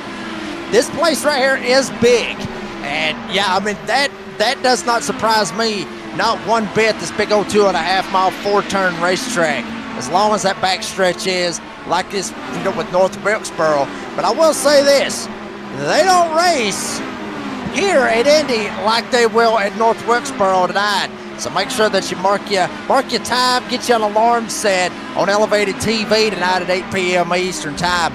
Because I got a feeling that's where you're going to end up seeing your door banging. This is good stuff. But you know me, I love the door banging. I'm for either one. I'm for either one, Wesley. Here we go again, Cody. You're going to get him unround, okay? Get that mirror ready to draw a caution on the backstretch like Braxton said, Jacob. We are closing in on 100 miles. Cody, what's your take of the whole week, man, where it's up and where it's all led to this, man? 40 laps from now, and this race is in the books, especially after all the work that goes behind making this thing happen.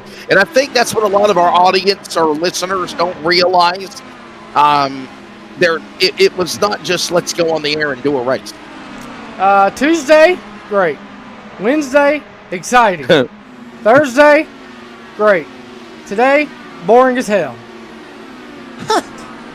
Is that how you feel? No. It's been a great race today.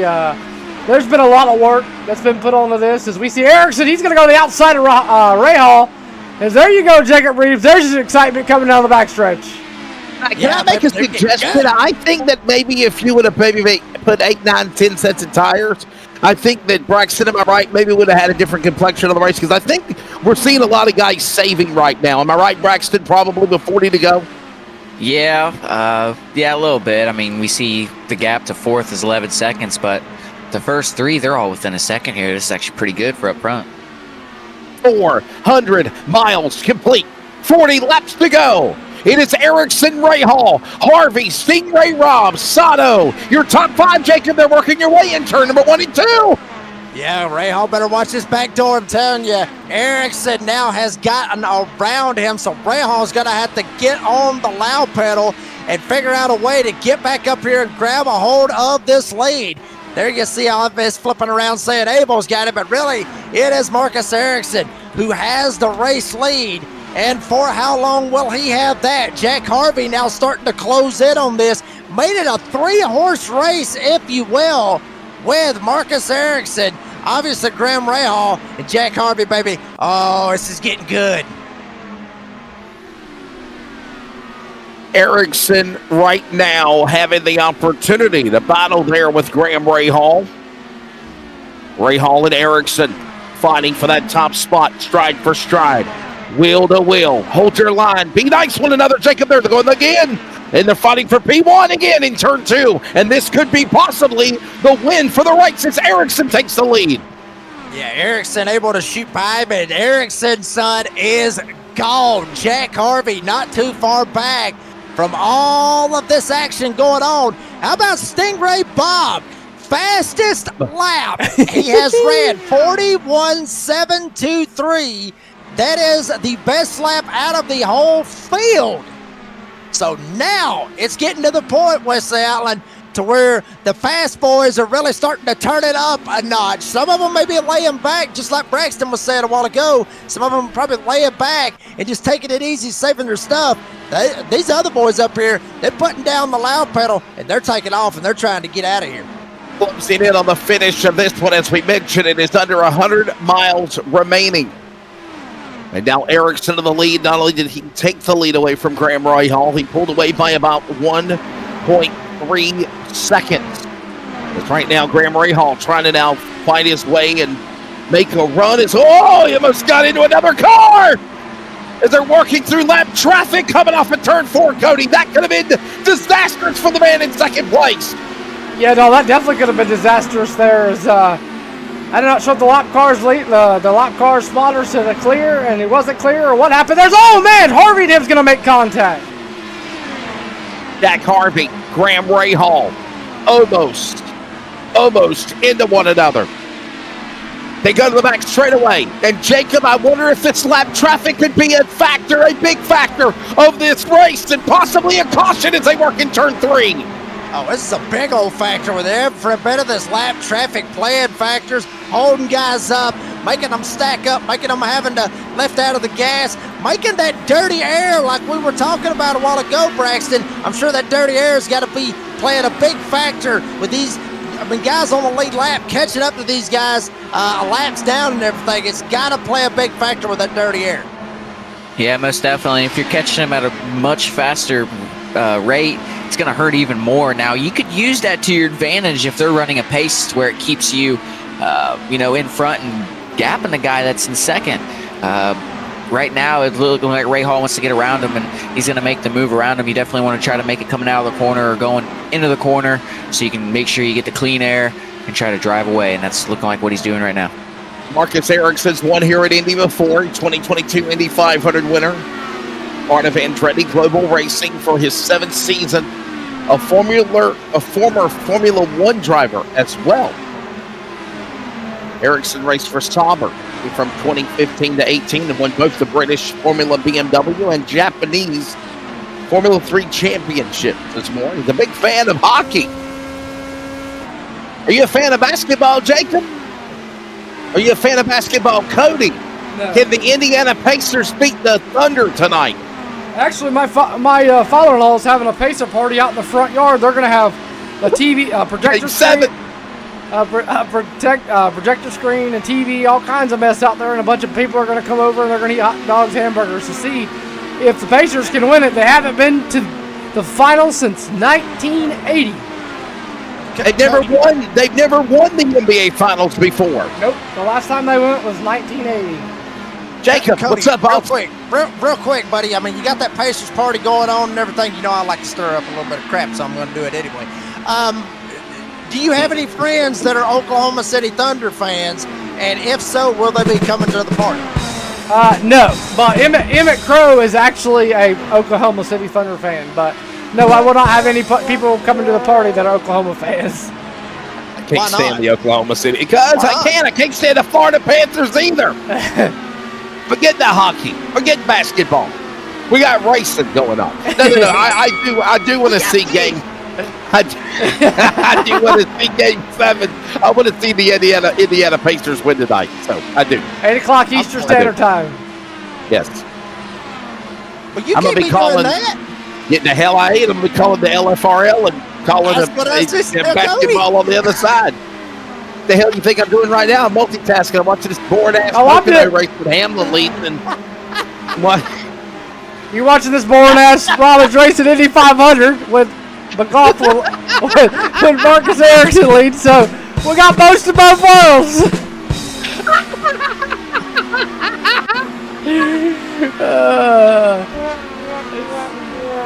I don't think it's a boring race. I actually think, Braxton, I think it's been highly entertaining, don't you? I mean, would you agree? Or I mean, the cautions have thrown wrenches in all the strategies, so I mean, it has. Made it interesting. 30 laps to go. Let's take a look at the race summary so far leading up to the finish of this race. 30 laps remaining. Here's the race summary. 6 total cautions. 13 caution laps in total. By the way, caution laps do count. Lead changes are 32. And that is presented by Blue Line Soft Wash. And I got a little more acquainted with that info yesterday with Landon Brown at Tri-County telling me about it. So 30 laps to go. 75 miles remaining. Jacob Graham Rahal trying to get another win. He's up in front right now with the number 28.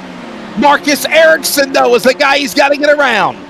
Yeah, but outside he is catching Emmett in a heartbeat. Looks like Iracing might have got caught up in a little bit of lap traffic. Here comes Graham Rahal to the inside. He will take the lead, and it has gotten down to Marcus Iracing and Graham Rahal, 2 of the big dogs. As we got a couple of them very slow up on the top side, and Rahal is checking out, trying to leave them, and now Iracing may get caught up behind all of them. You know, Cody, I'm wondering if these guys are either running out the fuel or they're just like, it's literally conserve mode. Because, you know, I mean, you only gave them 3 sets of tires plus the ones they started on, which is very abnormal. And I wonder if that really changed the complexion of the race, and that's why we're literally kind of seeing the word conserve mode happen here. Yeah, I'm wondering if the 3 sets of tires was not a good deal there, and yeah, I created this monster. Re-rack them, re-stack them. Let's do it again. Hell yeah! Put 10 sets on them. Oh, by the way, thanks again to Braxton Woods Racing, Green Flag, Stagger Pro Motorsports for your weather.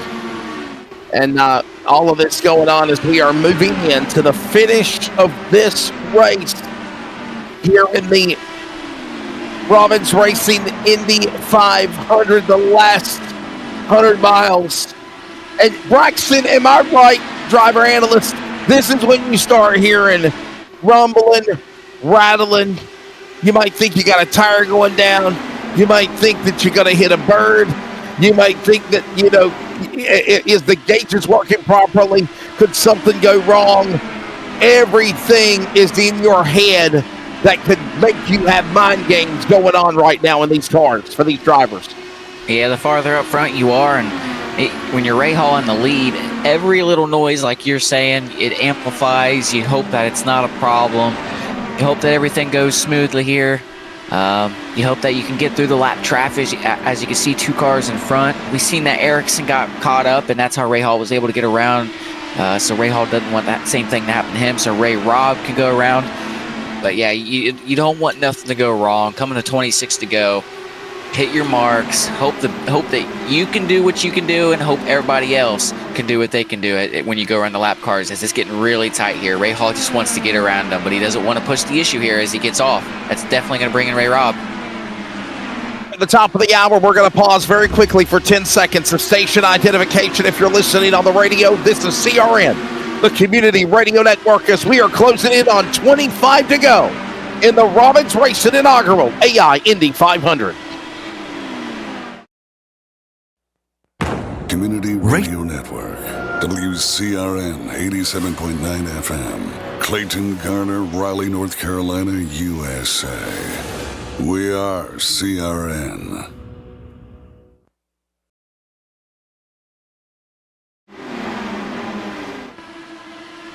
Back here at the world's greatest race course, racing capital of the world, whatever you want to call it, on 16th in Georgetown in Speedway, Indiana. It is the virtual iRacing Robbins Racing AI Indy 500 for the first time being run. And we are closing in on 175 laps of 225 laps remaining. That is 437 miles completed. I am Wesley Outland, Chief Announcer Jacob Reeves on the turns alongside color analyst and producer director Cody Demers, and Braxton DeWeese is our driver analyst. 25 remaining. Go time. And caution is out. Are you kidding me? Yes, it is. Yellow flag. Caution with 25 to go. Now, Jacob Reeves, this does change everything. Yeah, I mean, would you have it any other way to make it interesting? Is there you see right there, Felix Rosenkampf's? No, it's Scott Dixon, guys. They're saying Scott Dixon crashed in the number 9. My pick. That was your pick. Yep. Son of a biscuit. Oh. I'm sorry. I'm just happy it ain't on me. My pick. Well, wait a minute. What the hell did he do? Caution was already out. I'm seeing Scott Dixon crash. I'm happy. Never mind. If he crashed under caution, I'm going to be ticked off now. I mean, come on, man. That's that hit a bird mentality, right? That's that Scott McLaughlin moment there, Braxton, when he wrecked on the pace laps at the Indy 500 in real life for the Yellow Submarine. Yeah, you never want that to happen. You prepare all month, all year for a race, and you can't even make the first lap. It's very frustrating. But here is the money stop. If you have your tires, come down and use them. Who will stay out for the track position? We're definitely we see somebody staying out. P2. Everybody else coming down. Cody Demers, you want to talk about frantic racing? I think after we watch all these guys come down pit lane, except for the lone wolf right there. I think Marco Andretti. We are going to see the wild part of the race that we all talked about wanting to watch here. I think it's about to happen. Yeah, I definitely think you're about to see some racing. I mean, you got 31 or 32 cars coming down pit road, 31 staying out. So, I'm not sure how these Indy cars work. Jacob Reeves or Braxton DeWeese, our driver analyst, could probably say a lot better. But if it's anything like a short track, you put 4 fresh tires on, you come out, and you got one guy out there on old tires, he's going to get eat up like a hawk. Graham Rahal back out. But, guys, I think Christian Lundgaard was the only driver, Jacob, that did not pit the number 7 from Hedenstad, Denmark for the Arrow McLaren Chevrolet team. I think he's trying to roll the dice now. And now he is on pit road again. So it is going to go back to Graham Rahal, the leader. Oh, he is lucky. The 15 is back to the point. All back up here at the front with Stingray, Bob, Jack Harvey, Marcus Erickson, Jacob Fable. Literally 5 names right there. I hate to bring it up, but I got to Bob. Are you saying Bob just on purpose now? Is it still, Let's go with that. Yeah, Rob, Bob, they're the same thing. Bob is short for Robert. I mean, what's the point at this point? I mean, anyway, but you look at all 5 of those names up there at the front. I hate to say it, but all 5 of those names you could see at a bar. You really could. And all 5 of those guys that you could really have a cold one with. If any of those 5 wins right there, those has got to be the big dogs here in the NTT IndyCar Series. So you got to give those guys props for being in the situations that they're in, especially Graham Rahal up here at the front. He knows how to get it done and at the right point in all of this. Don't count out, though, Ed Carpenter, who's back there as well in the 33. We talked about him. Helio Castroneves up here in this as well. This is going to get good right here in West Southland. This is what everybody's been sitting around waiting for over 3 hours waiting on. Everybody's been waiting to see how this is going to turn out, and I got a feeling we're in for a hell of a finish. Well, he says over 3 hours. It's only been 2.5 hours, mind you. But Braxton Deweese, man, this is where I think it's going to be really chaotic here when we come to Green Cert. Yeah, this is the best opportunity to try to make up spots, and when you have 21 to go, when you hit the line for the restart, you don't have much time, so you have to make up any of the spots that you can while you have them fresh tires. So it's going to be a good one. There's probably going to be a lot of dicing around on the inside, on the outside. We'll see how this goes. So we see cars going on the outside, whatnot. It's going to be interesting to see how this lineup goes. I think it's going to be very interesting. I think that we, obviously, with the only 2 sets of tires plus the original set they started on, I think that was a little hiccup, all shook up on Cody Deemers. I bet you he'll never make that mistake again. No. But with everybody saving, it is now with everybody back to square one. It's time to let the rough side drag. Let it all hang out. Here we go. Pace car is in. Here they come down the front straightaway, across the pagoda, across the yard of bricks. They're coming at you. It's thunder time. 20 to go. Next time by here at Indy as they rumble your way into turn number 1. Jacob Reeves, it is go time, ball. It is absolutely go time, and Graham Rahal still will assume the lead. Now Harvey trying to go after him. Actually, no. Jack Harvey takes it all the way to the front. Rahal goes to second. Iracing to third. Now you got Abel. He's going after Stingray, Rob, and both of them battle going into turn number 3. Top 5 cars trying to pull away single file behind them. They are side by side, a mono, a swine. It is now Jack Harvey working off turn 4. He'll come to the line. We come to 20 laps to go. 20 laps remaining. 450 miles completed. 50 miles left of this race. Harvey is your leader, and he's pulling away in turn 2, Jacob. Yeah, he is absolutely gone, getting it over about a second. Graham Rahal got his hands tied, wondering what could have been. Iracing sitting back there in third, Abel, and obviously Stingray Rob, don't count out Soto, the pole sitter back there sitting at 6th. He's still got a shot. Cody Deemers, I'll be honest, man, I think besides the top 5 getting single file for that matter as they scamper off turn 4, look at the hornet's nest and the snaking that is now beginning in the back of the top 10. Great racing going on as that's going on into turn 1. Yeah, I think it's going to get good in the neighborhood, as Jacob Reeves always says. And definitely going to get interesting here when it winds down to about 10 laps to go. And I don't think it's still over. I think Graham Rahal can still run him down. By the way, as we watch these guys work their way down the back straightaway, Jacob Reeves, Harvey is in the lead. This is about the maybe second time now we've mentioned his name. 17 cars on the lead lap. Ironically, car 17, Kyle Larson, is that 17th place man as they work off turn 4, across the line. It is Harvey. Things kind of go single file again. Right now, Jack Harvey has pulled away 1.7 seconds from Graham Rahal, followed by Marcus Iracing, Jacob, on the short shoot in turn 2. Jack Harvey is gone once again, like we was talking about. Iracing, Abel, and Stingray Rob back there. Soto as well. For the most part, everything is single filed out. Harvey might have had that extra set of tires and burned them right there when we got through with that last caution, might have burned him a set of tires, and that might be the ticket for Jack Harvey to win the Robbins Racing Indy 500.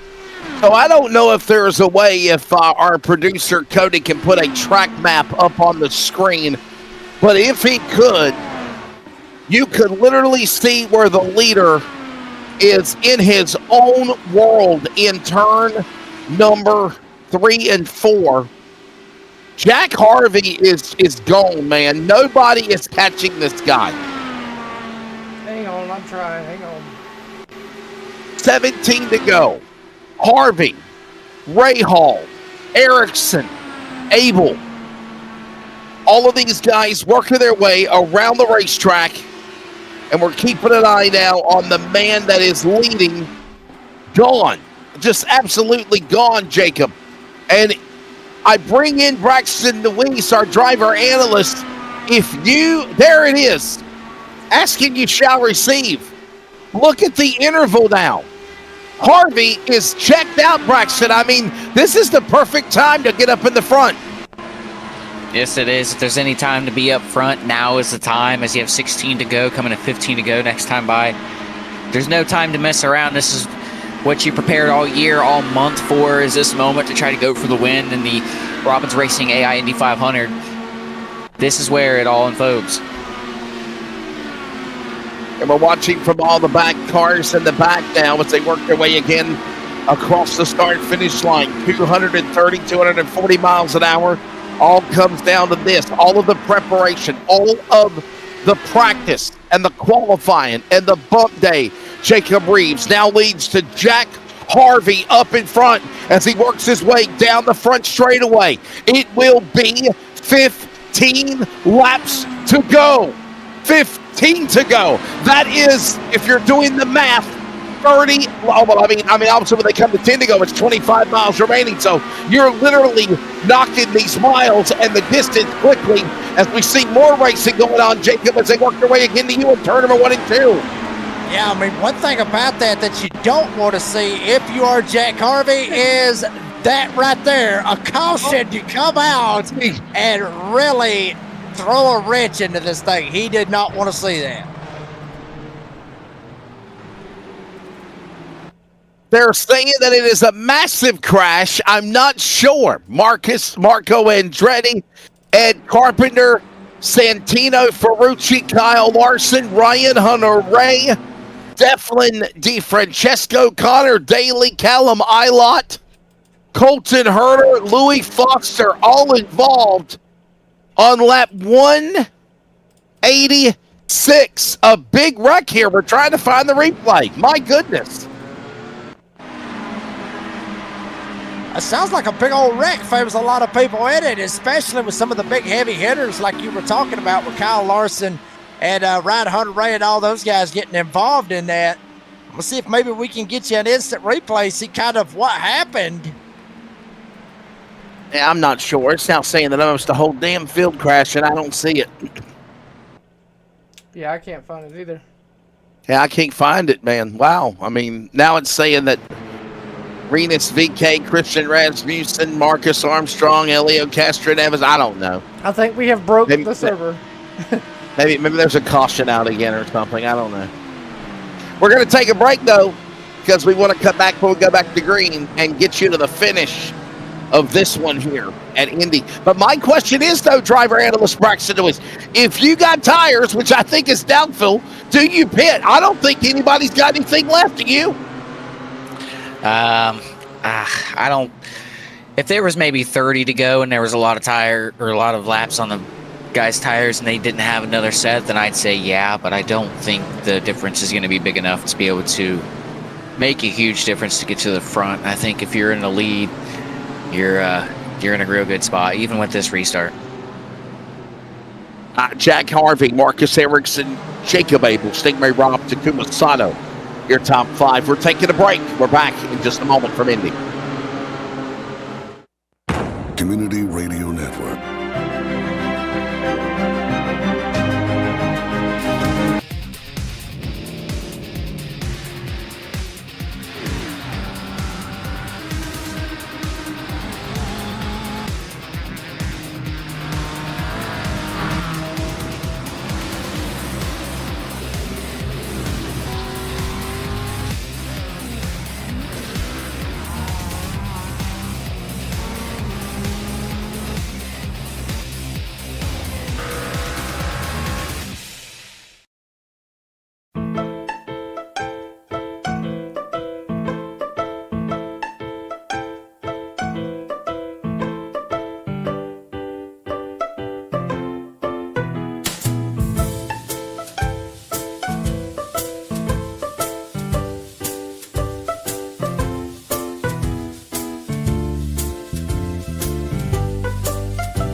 And we're back here at the world's greatest race course in Indianapolis. We're about ready to get ready for a restart. As it looks like everybody getting in line, inside, outside.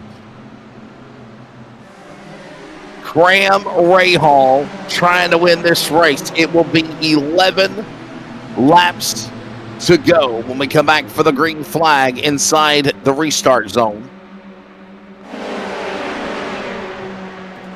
By the way, I want to thank some of those partners, as we want to say down the stretch, Robbins Racing, appreciate them. Braxton DeWeese Racing for the green flag.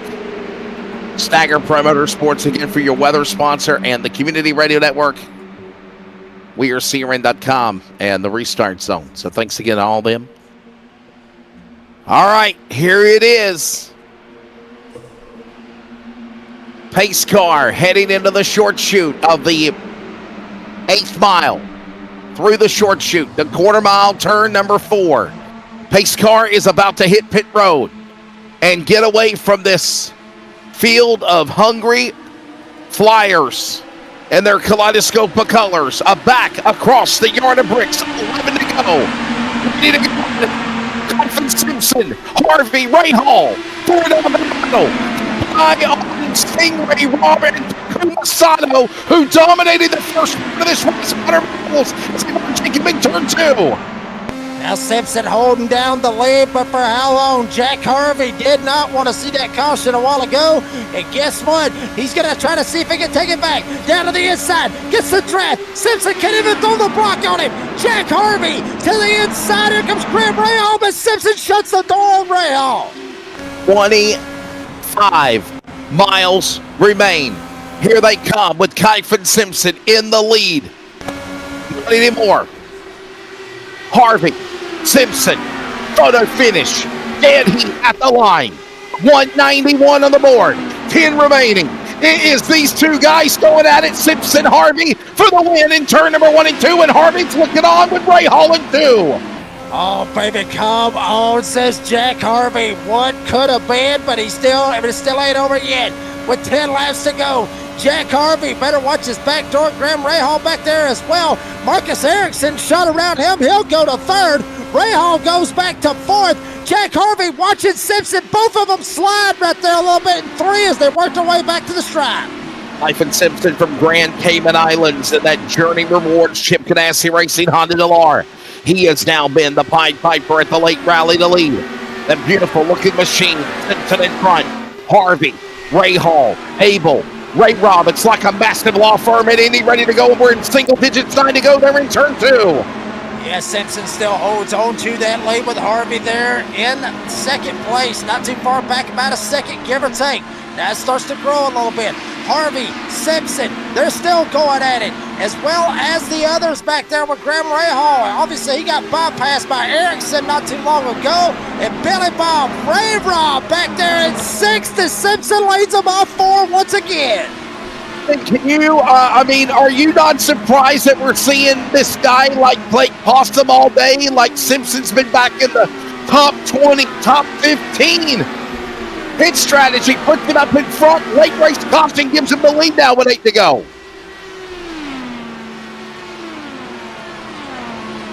I'm not. Okay. Did we lose Braxton? I think we lost him. I'm here. Kyphin Simpson is out leading.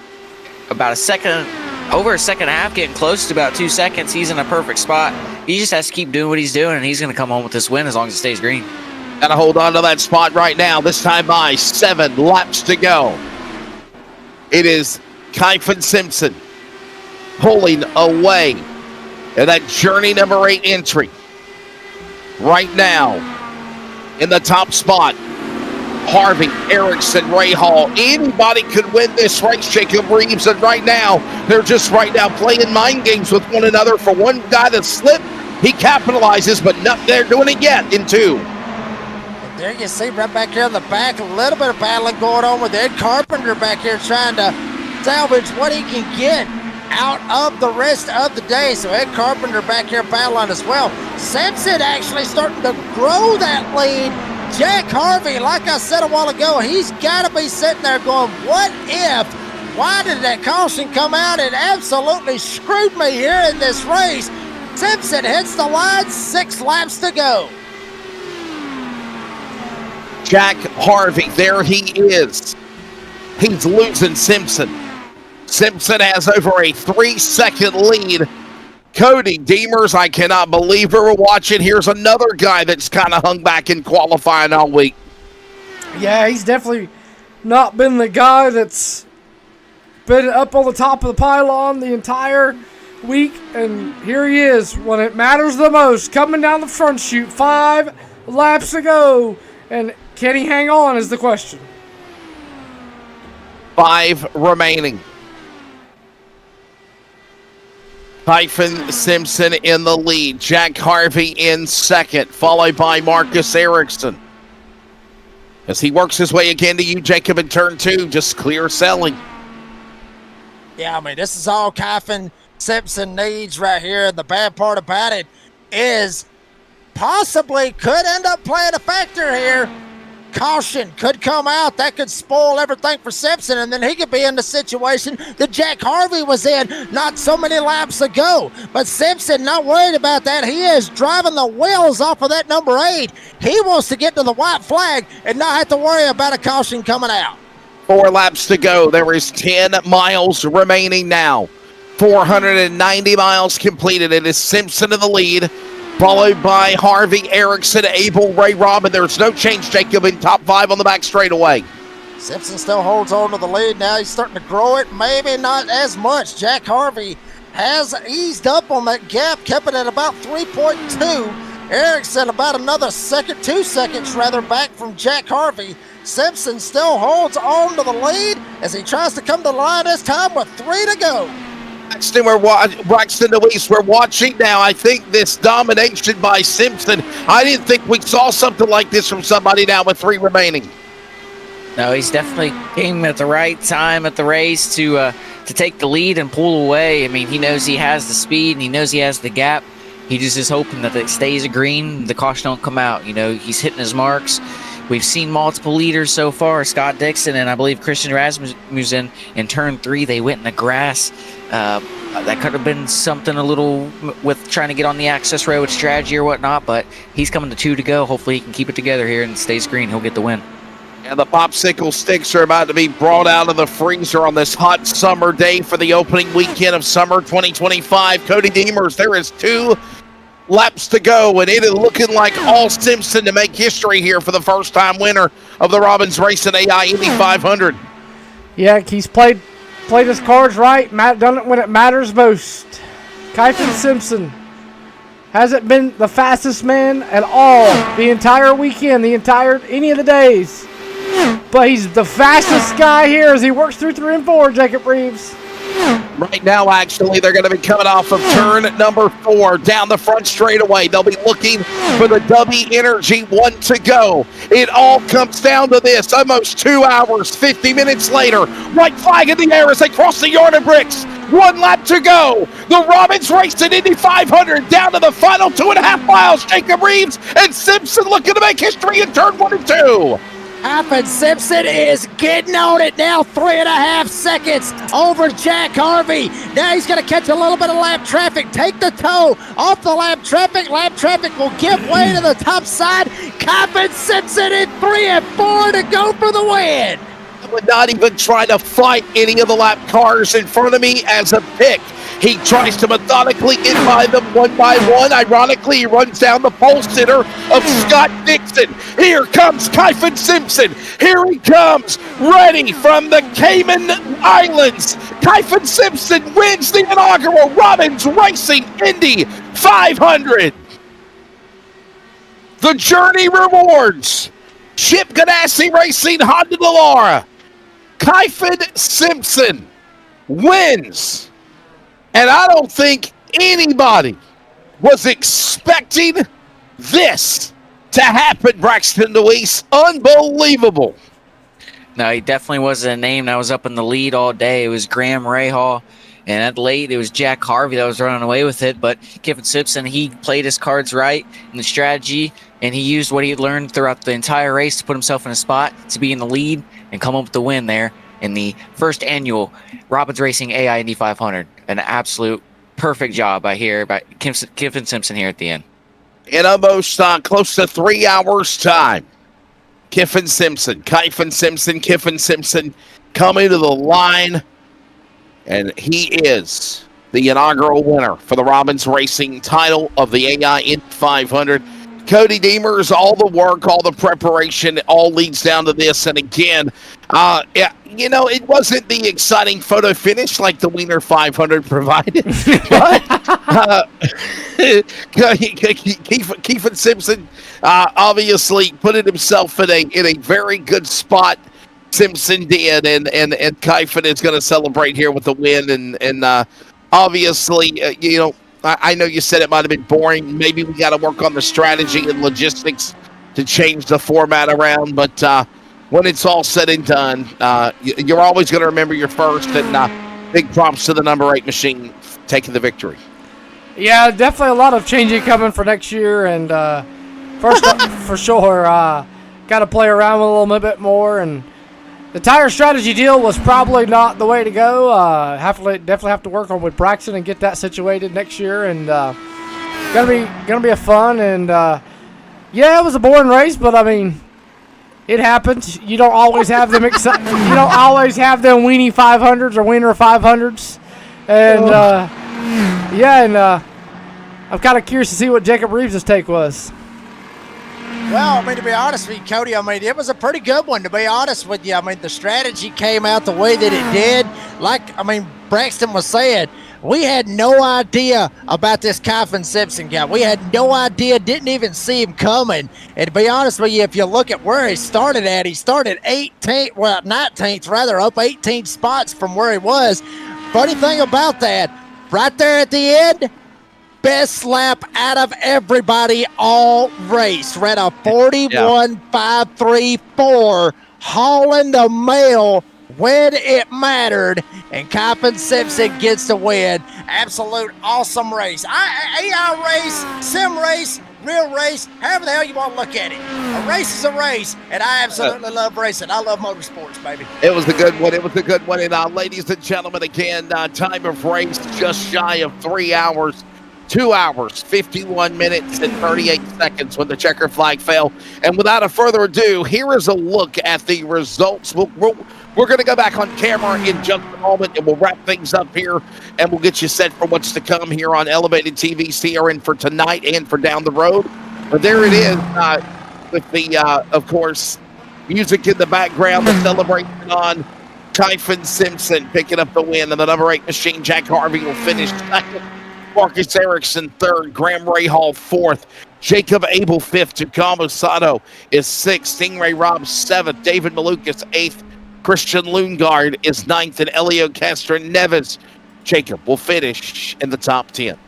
Then Ed Carpenter will come home in the 11th spot, with Louis Foster coming home in 12th. Marco Andretti will come home 13th with Scott McLaughlin. Hey, at least he finished the damn thing. I mean, think about it. I mean, he didn't even make it to the start of the real one, and at least he gets 14th out of this, one lap down. Joseph Newgarden will finish in the 15th spot, with Nolan Siegel finishing in 16th. Scott Dixon, boy.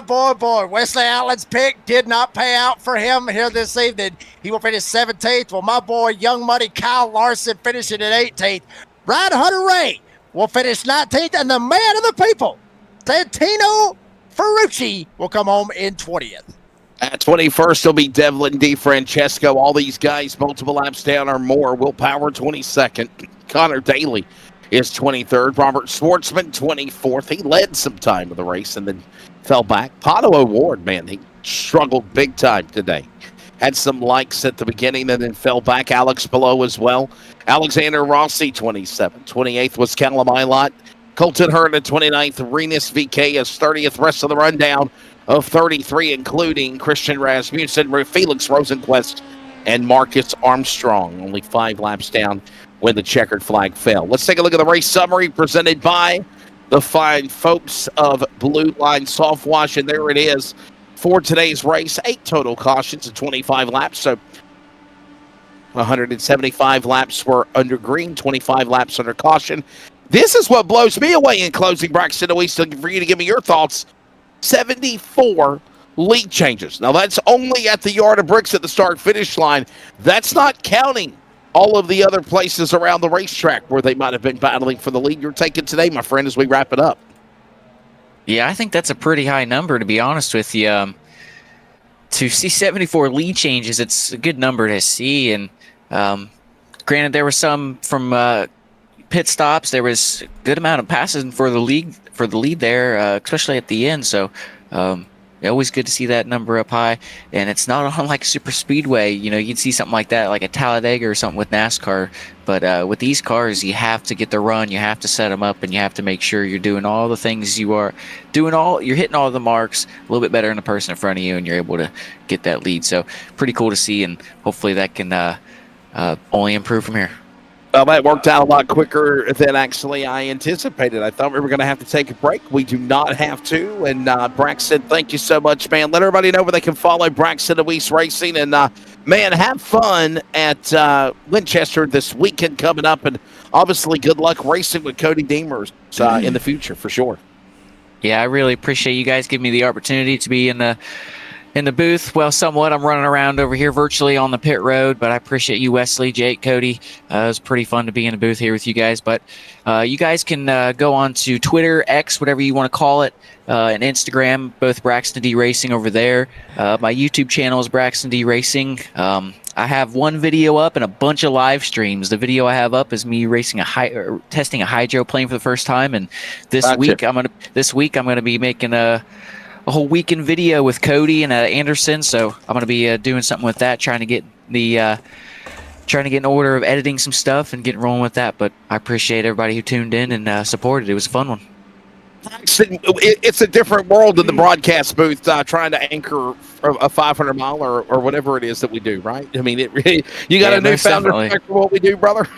Yeah, for sure. I mean, I've got a sense of both the virtual and the real life behind the scenes of the booth. I had an opportunity last year to do the graphics for the Winchester 400, so it's pretty cool to get the opportunity to not only have to see virtually now, but actually in real life. So you get to see the differences with that, and here soon we're going to be seeing the differences in how the sim racing compares to real life racing too. So pretty cool times we got ahead of us. There you go. Thank you so much, buddy. You can bounce on out of here. We'll just hang out after we finish up. I know everybody wants to have a break because we come back at 8 o'clock. Cody Deemers will give you all the details on that coming up. But Jacob Reeves, the redneck announcer, the door banging download. Hopefully when it comes back after the baby's born with a baby screaming in the background. Yeah, I need something to listen to at work, Jacob Reeves. Yeah, we need something to listen to at work. You know? I literally, when I'm at work, I put you in my headphones and I just go with it. I think you got a troll here in Cody Deemers, Jacob. Well, Wesley, I have heard a lot of people sit there and say, well, what you put out there is, believe it or not, therapeutic, for a lot of people, because especially, with the We Got Beef segment where everybody can finally have a little bit of opportunity to get ticked off and get ill and everything. We got beef! Yeah, keep on, Cody. You'll be on the next. That's beside the point. But we'll get an episode out here very soon. Spotify podcast. I was gonna put it on YouTube, but then I found out with all the bad language that we put on the episodes, YouTube might flag it, so it's not going to go on YouTube anymore. It's just going to be on Spotify and Apple, as far as I'm concerned. Oh, F it. Yeah, well, yeah, but YouTube will take it down, and then you go through all that crap, and I'm not going through that. So. Well, Jacob, always a fun pleasure, my friend. And I told somebody that I told our audience that now that they're with us on the radio and listening on the broadcast, I told our broadcast crew before we came on the air, did you know what today was? And today is the 1-year anniversary of the first time me and Jacob Reeves actually met each other in person, and he kind of stumbled upon working in the broadcast booth with me at North Georgia Speedway on a hot summer day. So appreciate your friendship, my friend, whether it's in real life or obviously what we do in the world of iRacing, Jacob. and just us as friends in general, and Cody Deemers as well. He'll give his thoughts in a moment, but obviously you have really grown into an esteemed broadcaster in the world of iRacing, and obviously I enjoy every time we get to work with each other. Yeah, Wesley, I mean, I appreciate everything you've done for me, mentoring me and everything. And one thing you always told me is, to be myself and don't try to be somebody that I'm not. And, I mean, folks, what you hear and what you see, that's what you get. I mean, there ain't nothing, I ain't sugarcoating it, not one way or Sunday. But yeah, buddy, I mean, I appreciate everything that you've done for me. I didn't know, honestly, today was the 1 year anniversary of that. And, that was a big deal for me. And you've helped me out along the way as well. And, the sky's the limit, even though little man's coming. I mean, anything can happen at this point. Got the little baby coming. Somebody that knows about babies is myself. My son is already grown up and gone, finished with school, wants to be a full-time welder, does not want anything to do with racing, don't want anything to do with the world of broadcasting. So I do not have a protege on my hands as my son. If he would have wanted to go down that route, absolutely, I would have done it for him, but he doesn't care for it. Cody Deemers, you know what it's like to have babies in the background. Sarah Billiter and, the family and screaming kids, and somehow they were all quiet for the last 3 hours. I don't know where the hell you went to in the dungeon, but they're outside. Yeah. I kicked them all out of the house. your take of the inaugural Robbins Racing AI Indy 500, man. I think we had a good time in the chat box. Let us know what you thought. I mean, I don't think it was a snooze. Well, I just think it was a strategic race. I think it was strategy. I think there were different scenarios that changed the race. Go ahead, Cody. I'll tell you how bad it was. I ate a whole box of sugar cookies. He didn't offer us none. Can I tell y'all something? I'm still waiting to devour this, okay? I just want to show y'all something with it. I'm still waiting to devour this, okay? And in no way you can split it in half and send it both ways. What is it, what is that, Big K, Dr. K? What is that, the redneck version of Dr. Pepper? Yep. I got the generic version. No, I mean, overall, it was a good race. I mean, it was fun. I really wish I would have thought about the tire situation, so it would have been not as strategic as a race. I mean, they would have been slowing down to 160 miles an hour. Hey, you might need to let Logan Detweiler be your race director for this race next year. He might know the statistics of what we need to do as far as that, because I do think that when you cut the tires in the pit stops back, I think that really changed the strategy of the race for sure. So yeah, for sure, and definitely think about it for next time. And I mean, I've never done one of these big races like this. I've always done short track races, 200 laps, where the guys never pit. Right. So this is all new to me with the Indy cars. Definitely think about it again when we do the Brickyard, if we do the Brickyard, because I don't know if I can sit here for 3 hours. God only knows how you and Jacob Reeves sat there for the Natural 1100. I did. I mean, I'm not trying to be a negativist here or disagree with my colleague, Cody. I thought it was a good race. I mean, Braxton, am I right? You're the driver analyst. Wasn't it a good race? Wasn't it strategy, or was it boring, do you feel? Is he still here? I think Braxton's gone. I think he's... No, I just got back. I felt like it was a pretty good race, and there was a bunch of strategy. Yeah. I mean, there's 6 cautions there and 200 laps. I mean, that makes a difference for sure, especially with the 2 extra tire sets. There was definitely a lot of strategy involved. I mean, you've seen a lot of guys that were up front in the top 3, top 5 that were pitting like 5-10 laps after there was already a caution. People were pitting, so definitely was kind of a head scratcher sometimes because it didn't work out for some people. But the cautions coming out could have hurted them. So there was some luck involved, but you had to be smart when you were going to go and take your tires and when you were just going to come down in general, because being out front and having that clean air was a very big advantage. I follow the same sentiments. Jacob Reeves, do you agree with me? I mean, we did a race a couple of weeks ago. It was the it was the NASCAR Indy 500. Real drivers, real iRacing competitors, and they wrecked each other like it was in the damn funny papers. We never had any green flag pit stops. I think we had 18 caution flags for a 500-mile race. And then we had to finish in overtime. This race, I think, had the strategy that I think a regular Indy 500 has every year in May, I think, Jacob, for sure. Yeah, I mean, I think that's exactly what it was. I mean, there you see right there, you got the cool entry list and everything. But anyway, yeah, I mean, I think that's exactly what it was. I mean, there was strategy.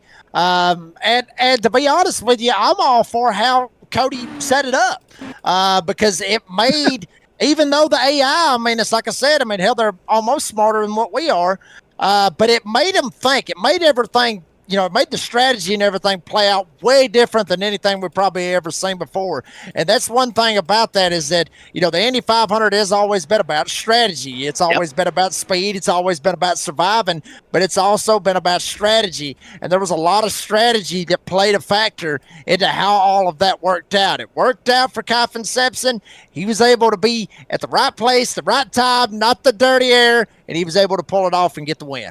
Here is your yes, sir, moment of the race, presented by Tar River Equipment. Oh, take us back to this one.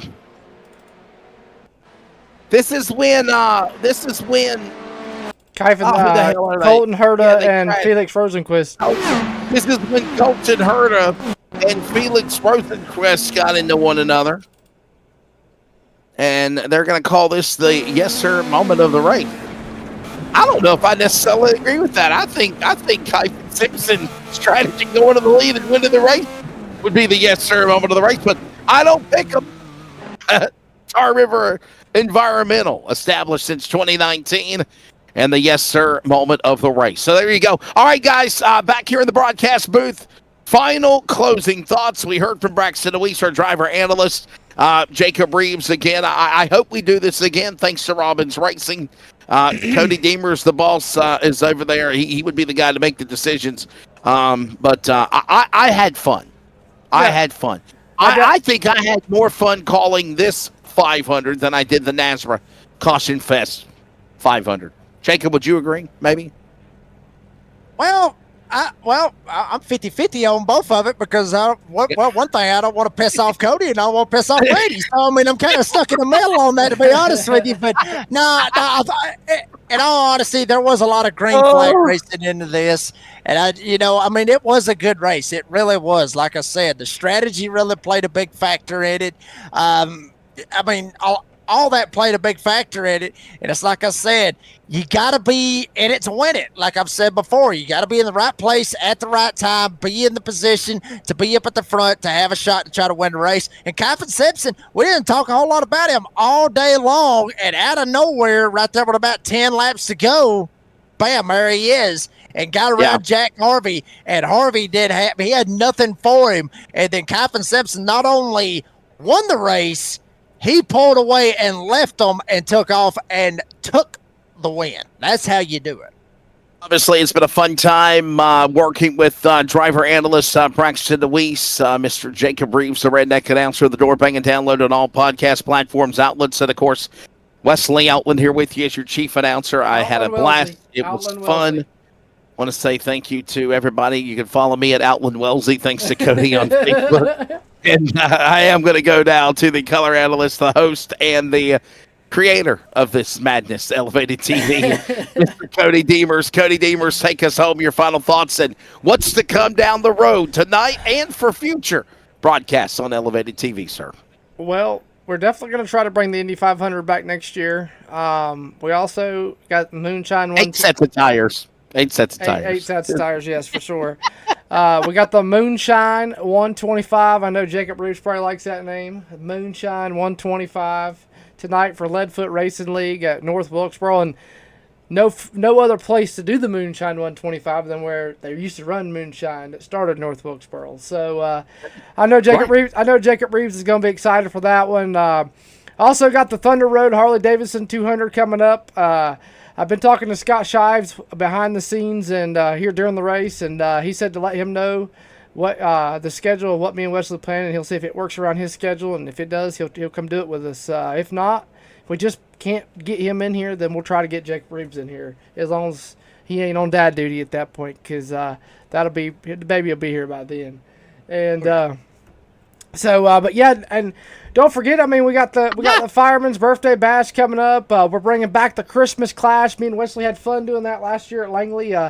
Snowball Derby, Thanksgiving Classic. I mean, you name it. We got the Thanksgiving Classic. We got the Snowball Derby. And just to give Jacob Reeves a little bit of a touch, and you guys out there that are new here on Elevated TV, when we do these AI races, me and Wesley sit down, we plan, we talk, and we try to make it as real to the real life version as possible. So with the Thanksgiving Classic, we race Friday, Saturday, and Sunday. With the Snowball Derby, we race super late models at 5 Flags for 300 laps. We do all of our races to the realistically as possible. I mean, yes, like the Christmas Clash, we have to race it at Langley because Carteret County is not on iRacing.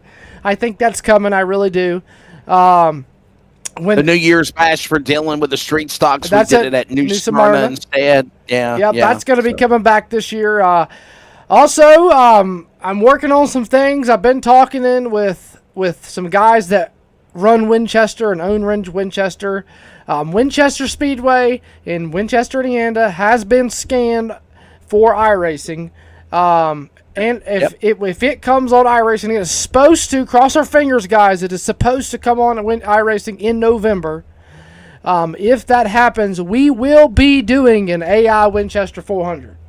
So that's going to be fun. 400 laps, super late models around Winchester, half mile. Jacob, I don't think you know Winchester Speedway, dude. It is like a scary ass Bristol. It is it is literally built after 34 degrees of banking. It's built after Bristol. It's a half mile high banks. Banking at the top, the banking at the top of the corners is more banking than Talladega. So yes, I've heard about it, and I wouldn't mind going by and checking that one out. So that might be one of those bucket list tracks that I might go check out. One of the coolest things I did a couple of years ago, I went to Winchester, worked with MAV TV, Racing America, went through the tunnel under the track.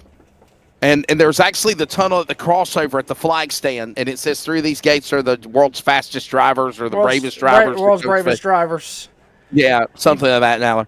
And then I went under the tunnel turn in turn 1, and when you come up into the pit, you turn and you look in turn 1 and 2, and it just looks like banking like this. I mean, okay, the camera's a little off, but it's like this, dude. It's scary. You watch them cars dive off into the corner, and I mean, you're like, yeah. Yeah, it's definitely fun. Like I said, we got a lot of big things planned here on Elevated TV. We're bringing back the Valley Star Credit Union in September. Me and Wesley always do. This will be the fourth year we've done it. Third year we've done it, Wesley Outland. And third year. Yeah, the late model stock car race at Martinsville. Yeah. Last year's race, we saw Deke McCaskill pass. I think it was Trevor Ward. On the last lap in a photo finish with a 5/1000th of a second race. So I mean, when I say I put a lot of work and time and effort into this, and And 2 years ago, before Carson Quapple started running with NASCAR, he was running late models. We did the AI version of Martinsville the night before the Martinsville race because it got rained out to Sunday afternoon. And Jacob Reeves, Carson Quapple ended up winning the race. And we actually called him up and we talked to him on the phone. We were like, hey, you won the AI version. And then he went and won the race on Sunday. And then he won the real race on Sunday. So yeah, that's pretty cool. That was pretty cool. You can't make this stuff up. Yeah, so and then just look at tonight, and when like I said, this is where I say I put a lot of time and effort. Look at the Weenie 500, funniest race I've ever done, craziest race. I never thought in a million years it would turn out like it did tonight. I mean, I done races earlier, and Wesley watched one of the races earlier, and it was a single file race for the 3 laps. This race tonight was a photo finish, 9/1000ths of a second. You can't get no better than that. I mean, and we do these all the time, so it's definitely fun when I say, it's AI, but sometimes these AI guys put on a better show than the real life drivers. Yeah. So all that cool stuff coming up. And remember, we're back on the air in less than 2 hours' time. I'm finally going to finish my cold barbecue sandwich. There's nothing like a Southern Carolina barbecue sandwiches, right? I'm finally gonna finish my barbecue sandwich. Well, drink my Dr. Pepper, and kind of watch what's left of the snooze fest at Pocono. But I'll be back with you at 8:00. That is about 2 hours from right now. And Jacob Reeves as well, and Cody Deemers on production. Leadfoot Racing League presented by Eastern Technical Designs, and that's coming up. The Moonshine 125.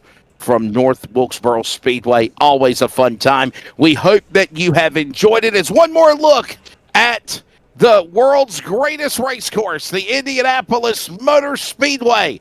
Thanks to everybody that was involved in making this event happen. Stagger Pro, thank you to the Community Radio Network, Elevated TV. Thank you also to Robbins Racing for sponsoring this event. Thank you to, of course, our buddy with Braxton DeWeese Racing. We thank him and so many other awesome people that make it happen for today's show. And we will be back in less than 2 hours' time to go short track racing, late model style, at the virtual North Wilkesboro Speedway. If you like to get involved in iRacing, get involved. Go to iRacing, download it, get signed up. You want to be a broadcaster, want to have broadcast leagues of events done, contact my buddy Cody Deemers and Elevated TV and the Community Radio Network today. Will take care of you as well. I will say, the voices you heard. I'm trying to get off the air.